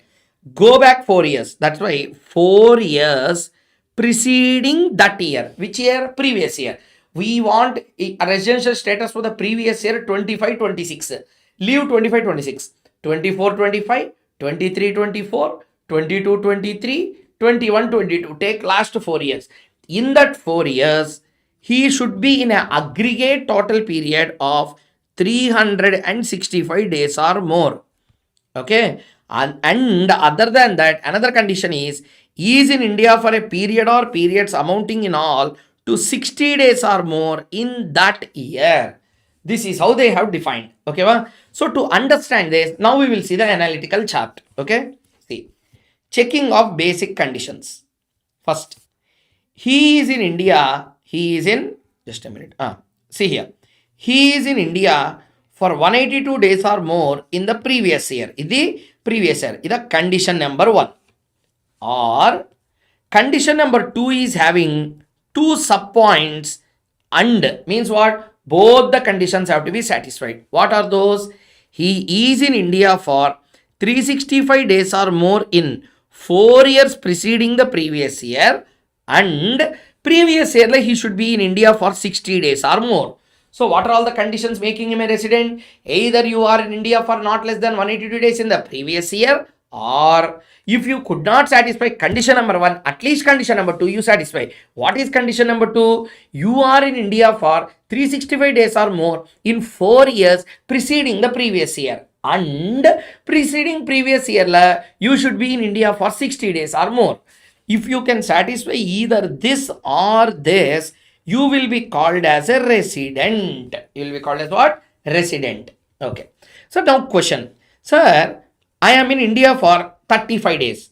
Went back. Again came for 50 days. Went back. Again came for 100 days. Went back. Like that I am doing, sir. Continuously I am not there. Is it okay? That's why lawmaker clearly said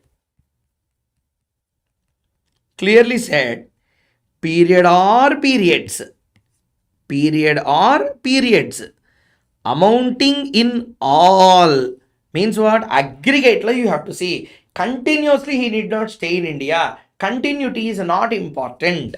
So 182 days or 365 days or 60 days, whatever the case may be, must be considered on aggregate and consolidated basis. While calculating 4 years, we shall not consider the relevant previous year. Why?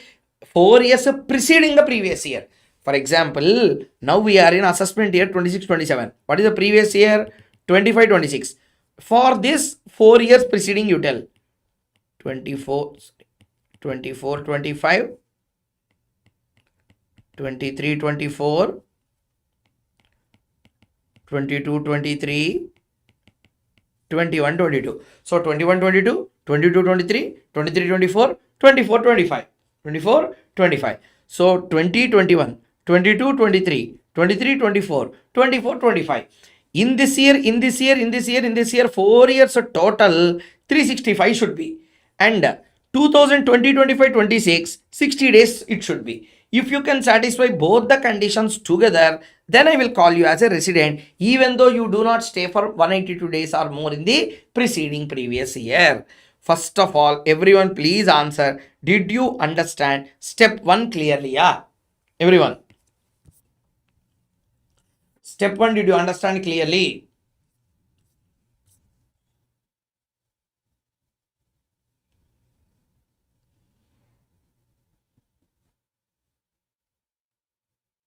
Okay, done. Now we completed basic condition. Now we completed what? Basic condition. Okay. Now I wanted you to read one point. Okay. That is 1A. I will give 1 minute time for you to read the Bare Act. After that, I will start with our explanation. Okay, well, I expect complete focus on the subject, please. I don't want any one of you to get distracted. When I ask a question, your work is to answer. When I ask something to do, your work is to read the bare provision. That's it. Please.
Read that?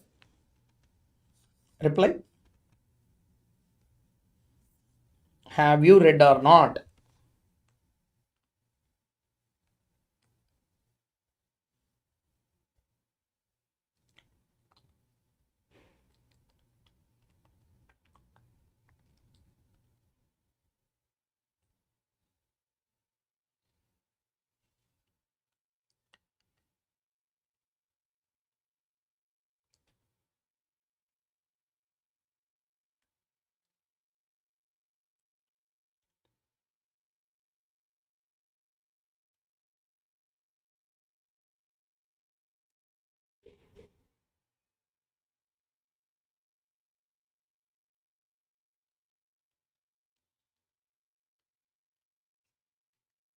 Okay. Sir, enough time given here.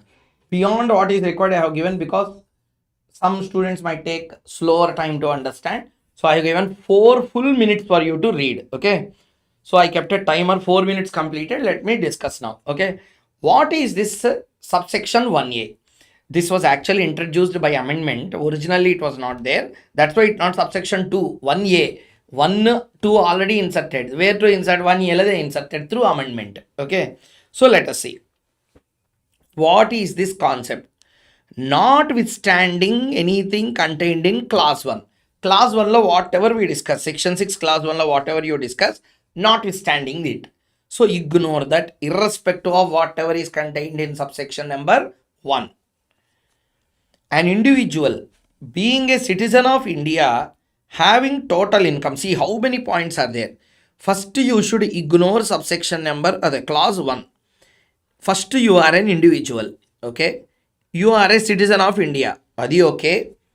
You are having total income. Okay. And that income should not include income from foreign sources. Okay. Other than. So it should not include income from foreign sources. It, another condition is there. It exceed 15 lakh rupees. Exceed 15 lakh rupees. When? During the previous year. Then that individual shall be deemed to be resident in India in that particular previous year if he is not liable to tax in any other country or territory by the reason of domicile or residence, not liable to tax in other country by reason of domicile. For the removal of doubts, it is hereby declared that this clause shall not apply in case of individual who is said to be resident in India in the previous year under clause 1. Beautiful point here. So every word is a golden line in this. One last time I am giving chance for every one of you to commonly read. After giving this chance, extra chance will not be there. I will go with the discussion. So please read properly.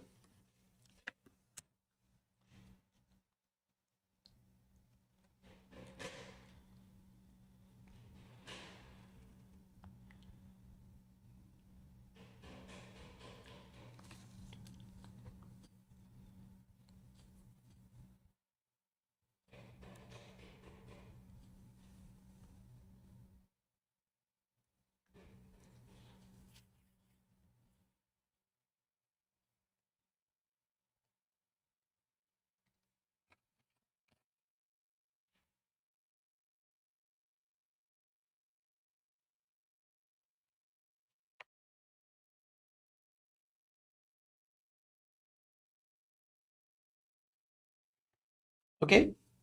Can we continue now?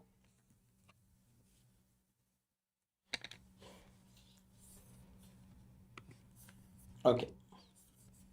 Domicile means place where it existed. It's called as a domicile. Sorry. Anyway, first of all, let us understand the logic behind this clause. Why this is inserted? Why this is what? Inserted. Okay. See, why this concept is inserted? Na? Government of India is watching all kinds of Indian citizens and their revenue and income stream. Okay. Income streams they are observing. What they are saying like this. First of all, point number 1. Normally, to become a resident in India, what is the criterion requirement that we need to satisfy? Stay in India for more than or equal to 182 days, or not less than 182 days. And either 182 or more than 182, you should stay in India. Okay, so more than or equal to 182 days, you should stay in India in the previous year to call yourself as a resident. Or if you could not satisfy that, I will check another condition. Last 4 preceding previous years you should stay for 365 days or more. Preceding previous year you should stay for 60 days or more. If you can satisfy both these conditions, 2 sub conditions, then also you are called as a resident in India. Now listen carefully. Until there is no third method. There are only 2 methods to become a resident. Either 182 day or 365 plus a 60 day condition. Either satisfy that or satisfy this. This is the point. There can be a situation where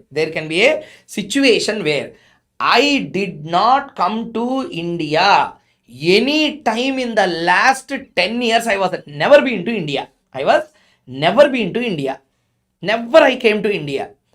I am born in India. I am a citizen of India. I went to USA, working in USA over last 10 years. I did not get citizenship from USA. I did not get any green card from USA. I'm still working on visa. So I'm not talking that I became citizen of USA. No, I'm not a citizen of USA. I'm still a citizen of India only. But I never went back to India in the last 7-8 years. Never I went. Example. Now, how to understand the scenario? I am not falling under the first condition, 182 days. Anyway, I never came. I am not even falling under 365 because in the last 6 years, I never went to India. Let us say. Last 6 years, never been to India. So, I am not satisfying the first, I am not satisfying the second. Now, problem started. Let us now change the place. I am not staying in USA. I am staying in, say for example, Oman, Middle East country. Okay, one of the Arab countries, one of the countries is Oman country. Oman country, income tax is not there. What is not there? Income tax is not there. On your income, tax will not be levied. Now what will happen? See here, situation. Let us assume situation like this. I am a citizen of India. My parents are India. I am a resident in India only. Okay, forget about it. Even if I come to USA, 40 days or 45 days I will be and I will coming back. Forget about me. Let us assume a situation like this. I am working in USA. I am working where? In USA. Understand this way. I am working in USA. My parents are there in India. Okay, my parents are there in India. My house is there in India. My properties are there in India. My bank deposit is in India. My house property is in India. Okay, so many shares are there in India. And from India, Kaushik Mukesh is getting rental income, dividend income, interest income on income. So many incomes Kaushik Mukesh is earning. Where? From India. Who are you? Non-resident. Why I am a non-resident? Because I could not satisfy first condition or second condition. So who are you? As per residential status, non-resident. Citizen or not a citizen? Citizen. Are you having Indian income? Yes, Indian income is there. You understanding? So what happening na? You are treated as a non-resident. You are treated as what resident here? Non-resident. When you are becoming a non-resident, what will happen? Do you know? When you are a non-resident, Indian income is taxable for you. And income arising or deemed to accrue or arise in India is taxable also to a non-resident.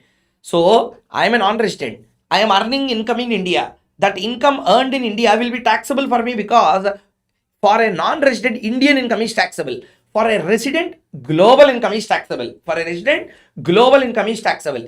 Where it was said, section number 5 it was said, we will discuss later. So simply logic. Resident, global taxation. Non-resident, Indian income taxation. Who I am now? Non-resident. Because of non-resident, what will happen? My house property generate rent taxable. My bank deposits will generate interest taxable. My shares are giving me dividend taxable. These all are taxable because they are all Indian incomes. Now question 2. Who are you? Citizen. Where you are born? India. Who gave birth? Indian parents. Where you did you all your childhood? India. Where you used resources? India. Where you started learning things? India. Where you qualified your exams? India. Where you first got your job? India. Later where you went? Outside India. Now what you are telling? India is nothing. Then they said that slap parta will hit. You are an Indian citizen. For 20 years of your life you ate in India. Suddenly you are going to some other country for job purposes, understandable, appreciated for your efforts. But don't forget the roots, what they said. Na? See here, like this government said, you are a citizen, ah? Yes. You are in this country, ah? No, you left our country and you went to some other country. Okay, understandable. Where you went? Oman. Oman, a tax there or not there? Not there. Who are you? Non-resident. If you are a non-resident, what will happen? Indian income is taxable, but global income is not taxable. Correct? Ah? Global income is not taxable. Global income not taxable is a second issue. Oman la you are getting huge salary. Oman la you are getting huge salary. They are not charging the tax. They are charging a not charging a. They are not charging the tax. If they are not charging the tax, what's wrong if I charge the tax? Double taxation should not be there. For you, a single taxation is not there. Salary income in Oman is taxable where? Is it taxable in Oman? No. Taxable in India? No. And you are directly escaping from the provisions of taxation. Therefore, they said very clearly that if you are a citizen of India, if you are an individual being a citizen of India, okay, your Indian income, I repeat, your Indian income exceeds 15 lakhs. And you are not a normal person. Your presence itself is not there in India. Still, you are earning 15 lakhs per annum. 15 lakhs per annum. In such a case, I will deem you as a resident. I will deem you as a resident. Sir, deem me as a resident means you are a resident. Global income is taxable for you. Means what? Your global income. You are in Oman. Oman, you are paying tax or not paying tax? Not paying tax. Okay, Indian income, anyway, you will pay tax. Global income, you are paying tax or not paying tax? Not paying tax. Why anyone should leave? They are leaving means why should I leave? I will catch you. Okay, so global income will become taxable for you in India, provided Oman did not tax you. Now change the scenario. I'm in USA. I'm in where? USA. I left India 10 years back. I'm working in USA. Never went to India. I'm a citizen of India. I'm an individual earning income. Indian income is 20 lakhs. 15 lakh condition is satisfied. Now government cannot tell pay tax on US income in India because US is taxing me already there at a higher rate of 35%. That's why what they said, if he is not liable to tax in any other country, then India will have a right to tax a non-resident in India for his foreign income provided he is a citizen of India. This is the concept of 1A.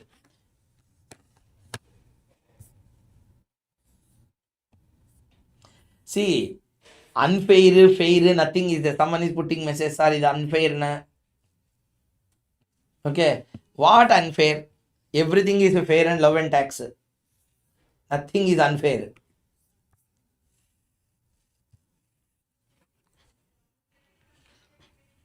If I tax 2 times, unfair. Their inability, yeah, they don't know how to collect the tax. India know how to collect the tax. We will collect it.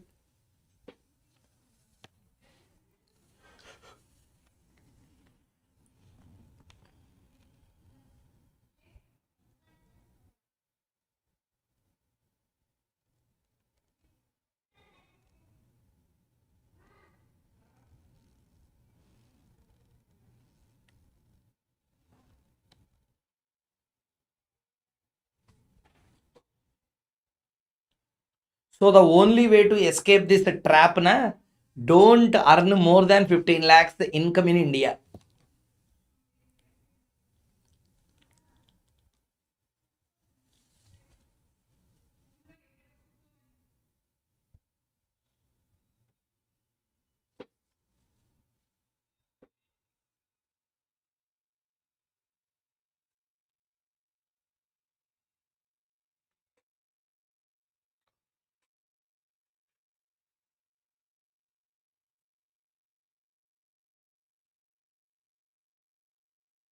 Okay. Now you read this.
Okay, well, everyone clear? So, even if you could not satisfy any of those conditions, still you will be deemed as a resident. General case, you are a non-resident, but special case, you are a deemed resident. You should be individual, being an Indian citizen, having total income, Indian and foreign income. Okay, and foreign source no tax, Indian income exceeds 15 lakh, then deemed as a resident and global income will become taxable. You are deemed as a resident and global income will become taxable on you. Okay. So, what is the intention of the government? Their intention was very simple. Yeah. You are not a resident, but you are a citizen. Sources are in India. Your parents are from India. You are born and brought up in India. Okay, and you are going outside, you are earning good income in India, you went outside, our government allowed you to do that or not? You went out, you are earning there anyway, you are not paying the tax. Now here you pay the tax. Who stopped you? That's why this is applicable only if your Indian income exceeds 15 lakh. Okay, so if you are earning only 2 lakh or 1 lakh or 30,000 per month per annum in India, for you this rule does not apply. No problem. Don't pay tax in Oman, don't pay tax in India. So our intention is to not to harass anyone. Our intention is to catch those wealthy people who left India, still earning income in India and not paying tax outside India, getting undue benefit. Okay, everyone.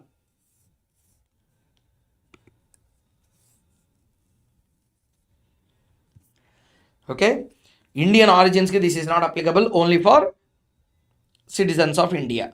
So next we completed subsection number 1, subsection number 1a, subsection number 1 and subsection number 1a. Now I will ask another question. You will read and answer this. Subsection number 6. Subsection number 6. A person is said to be not ordinarily resident in India. In any previous year, I wanted you to read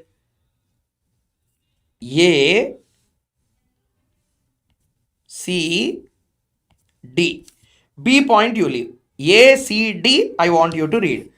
Very, very, very, very important. Please read it properly. Okay, no overaction. When I ask you to read it properly. Bear actor. A person is said to be not ordinarily resident in India in any previous year if such person is an individual who has been a non-resident in India in 9 out of 10 previous year preceding that year, or has during the 7 previous years preceding the year been in India for a period or periods of amounting in all to 729 days or less. Or next one, a citizen of India or a person of Indian origin having a total income other than income from the foreign sources exceeding 15 lakh rupees during the previous year, as referred to in clause B of explanation number 1 to the clause 1, who has been in India for a period or periods amounting in all to 120 days or more, but not more than 120 days or more, but less than 182 days. Or a citizen of India who is deemed to be resident in India under clause 1a. Confusing point. Read subsection clause number 6, subclause A, C, and D. B point don't read now. We will discuss it separately. Read it. I am giving you 2 to 3 minutes time for you to read. Okay, again I am telling you clearly and seriously, take it on a serious note. Once a class is completed, hardly 10 to 15 minutes extra grace period I will upload it. I mean, I will put it on what basis? Open video. After that it will become private. Please do not blame me later. Okay, well, like you, I am also not so free. I am also having my time to devote to so many things, but still when I am sitting for 3 hours for you, you should also sit 3 hours for me. Actually you are sitting for yourself.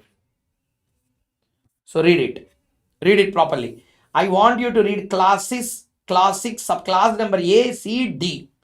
Take 2 3 minutes time, no problem. Read it properly, do the thing properly.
Okay,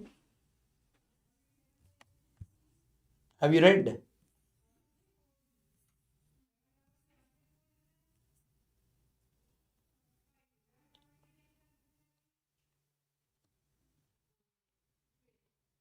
Okay, so what is this concept na? This concept is talking about resident and ordinarily resident. Second one, resident and not ordinarily resident. See, I will give you one example. A person is very nice person. One time he behaved in a bad way. What you will tell? Ordinarily he is a very nice person, only one or two times he might behave like that. Okay, that means ordinarily resident means what? You are not just a resident for 1 year. You are normally resident over long period. Not ordinarily resident, na? Just by fluke, 1 year you became a resident, na? I will call it as a not ordinarily resident. You read the definition there. A person is said to be not ordinarily resident. And what does it mean? He became resident in the previous year by some kind of fluke. All of a sudden, he became a resident in the previous year. But don't brand him as a permanent resident in India. He is not ordinarily a resident. Previous year he stayed for, let us say for example, 183 days exactly. Because of that reason, he became resident in the previous year. But don't think that he will become like that every year. In the last 10 years, he never came to India. Last year, something happened. He was staying in India for 183 days, half a year. And he again went back. And he again what? Went back. So please read. A person is said to be a not ordinarily resident in India in any previous year if such person is an individual who has been a non-resident in India in 9 out of 10 previous years. Means what? Go back 10 previous years. In that 10 previous years, 9 previous years I am a non-resident. Okay, 9 previous years I am a non-resident. 9, even 10 also is possible. Minimum 9 years. Okay, next, or has during the 7 previous years preceding that year been in India for a period or periods, all in total is 729 days or less. Means what? Two conditions, like any one condition you need to check. To call someone as not ordinarily resident, what should happen? Either he should be non-resident out of 9 out of 10 years, or for the last 7 years he was there in India for 729 days or less.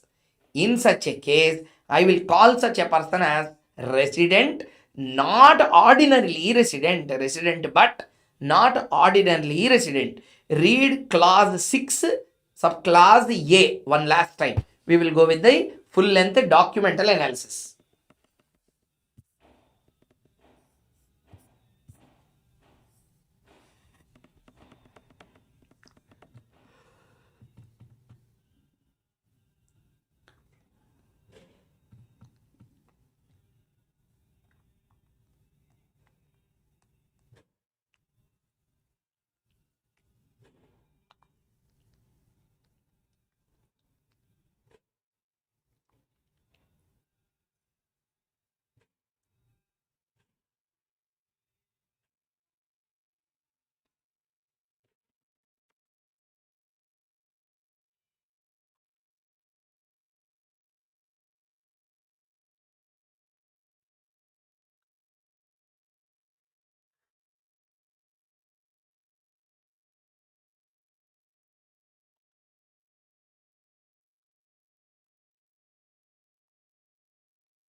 Okay.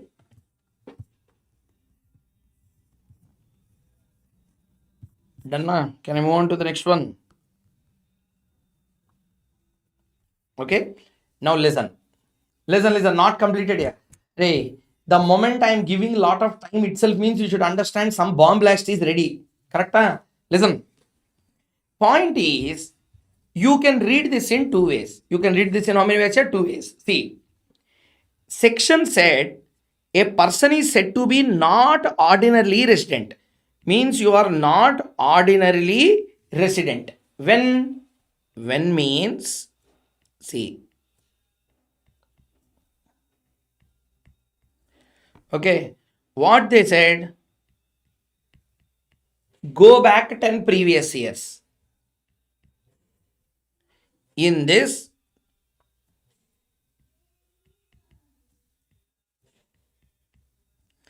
minimum 9 previous years,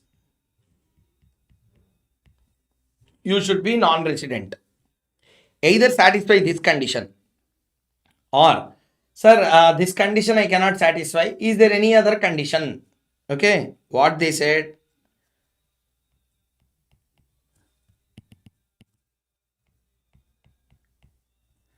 go back 7 previous years.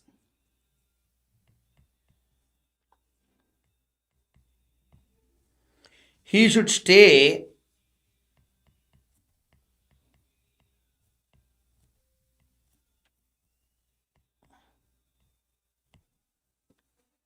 he stayed for 729 days or less.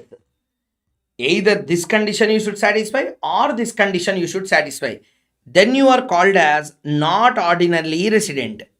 But here is the catch point. When you will call me resident and ordinarily resident, when you will call me, I will call you when condition 1 and condition 2, not or illa and. See, if you wanted to be called as a not ordinary resident, either this or this should be satisfied. But if you be called as an ordinary resident, then you should not satisfy any of those conditions. And what does it mean? See the screen. If you wanted to be called as an ordinarily resident, then you should be in the 10 previous years. In the 10 previous years. In the 10 previous years. 2 or more previous years, you should be resident. And 7 previous years if you go,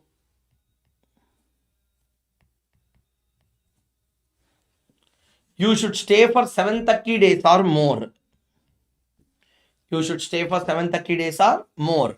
If any of these two conditions illa, both the conditions, until the last 10 years la at least 2 years you are a resident, and the last 7 years la you stayed for 730 days or more. If both the conditions are satisfied, you will be called as a resident, ordinarily resident, or else you are called as a resident, not ordinarily resident. This is point number A. First of all, everyone understood up to here clearly? Yeah? Everyone understood this? So for your understanding, let us see this.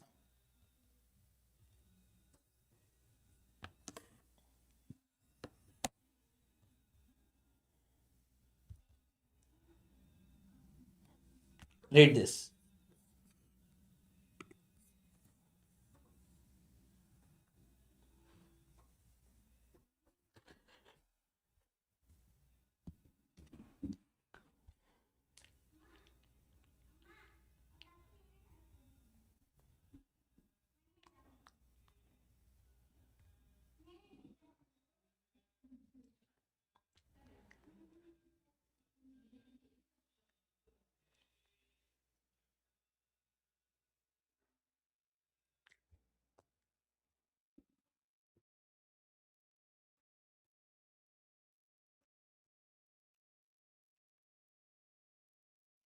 Okay, everyone? Have you read?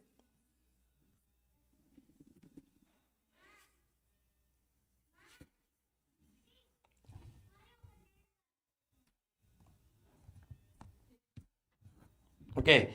So he is a resident in India for 2 out of 10 previous years. Previous years means what? Previous year preceding the previous year. Previous year preceding the previous years. So he is in India for 730 days or what? Both conditions you should satisfy. At a 10 years, you should stay for 10 years. You should be resident for 2 years. Second, you should be 2 or more than 2. And in last 7 years, stay period in India should be 729 days or more. If both 730 days or more. If both conditions are satisfied, then if any of the aforesaid conditions are met, he will be treated as resident, resident, not ordinary resident. When if both the conditions are not satisfied or any one of the condition is not satisfied, I will call them as resident, not ordinary resident. Okay.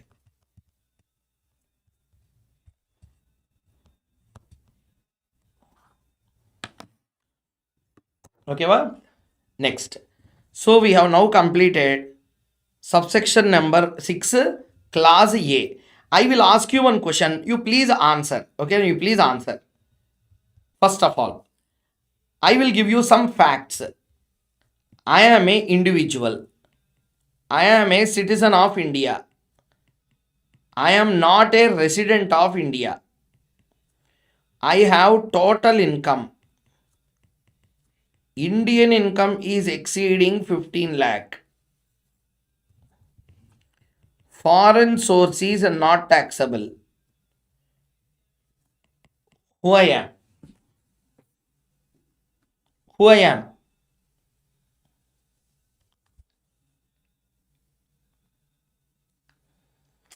Delay is there. Everyone, who I am?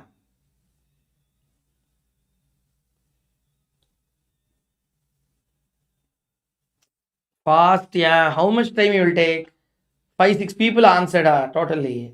500 student participants. Very good, very good. So I am called as what? I am called as a deemed resident. All deemed resident you keep away. I am not a resident first. I am not a resident. Actually, I am a non-resident. Since I am not paying tax there, global income they wanted to tax it, they deemed me as a resident. Actually, I am not a resident at all. I am a non-resident. To tax all those here, they deemed me as a resident in India. Why I am saying this now? Every deemed resident will be treated as not ordinarily resident. That's what they wanted to tell in C. A citizen of India or a person of Indian origin having a total income of other than income from the foreign sources exceeding 15 lakh during the previous year. Same thing. Who has been to India for a period in all amounting to 120 days or more, but not less than 182 days. This is one point. D point you read. A citizen of India who is deemed to be resident in India under clause 1A is said to be not ordinarily resident. Is said to be not ordinarily resident. So every deemed resident is not ordinarily resident. Sir, this is okay, sir. This is okay, sir. But in middle you read one point. I did not understand this. You can't understand this because it is linked to explanation number 1 to class 1. Okay. So we have to read explanation number 1 to understand that part. Up to here, I think everyone understood clearly. Yeah. Okay.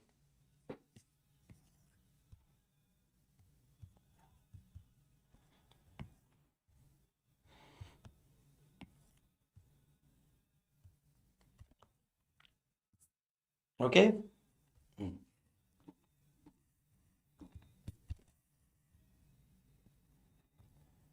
I want you to read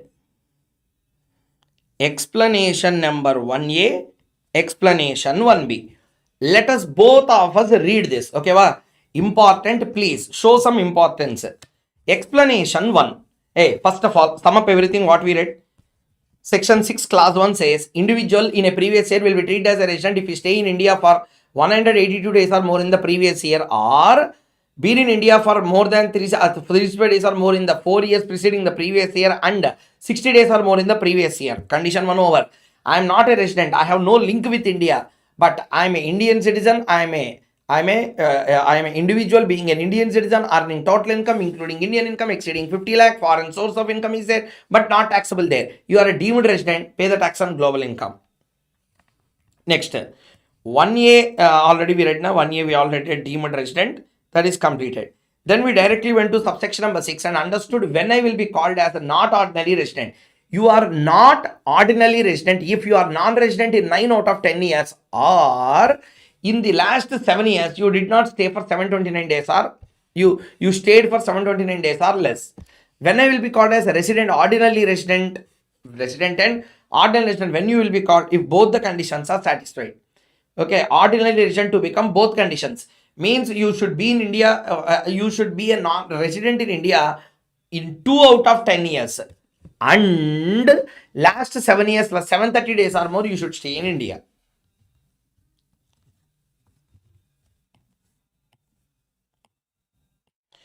D is over. C and B are pending. Now B we will read in the next class, are the HUF related. First we have to complete C. C is again linked to A and B in the explanation number 1. Okay. So we are going to explanation number 1 in the today's class. See here. In case of an individual being a citizen of India who leaves India in any previous year as a crew member of an Indian ship defined in some act, or for the purposes of employment outside India, the provisions of subclass C shall apply in relation to that year as if for the word 60 days occurring therein, the words 182 days shall be substituted. Read it first.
Read the point?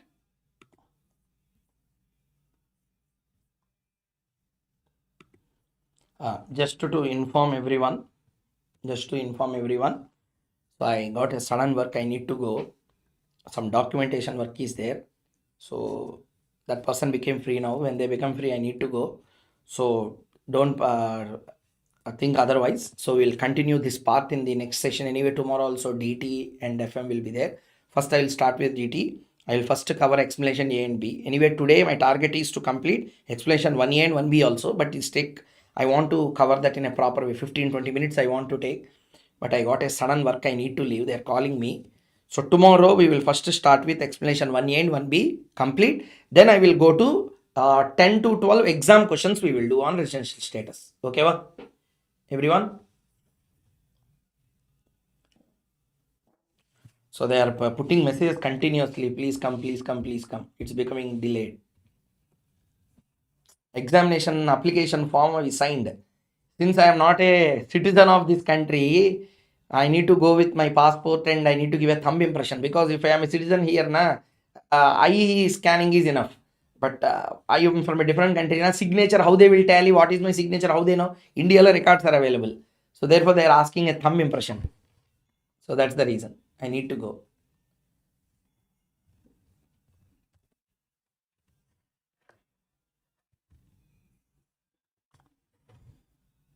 Okay, tomorrow's class full, we will do lot many problems, full of fun.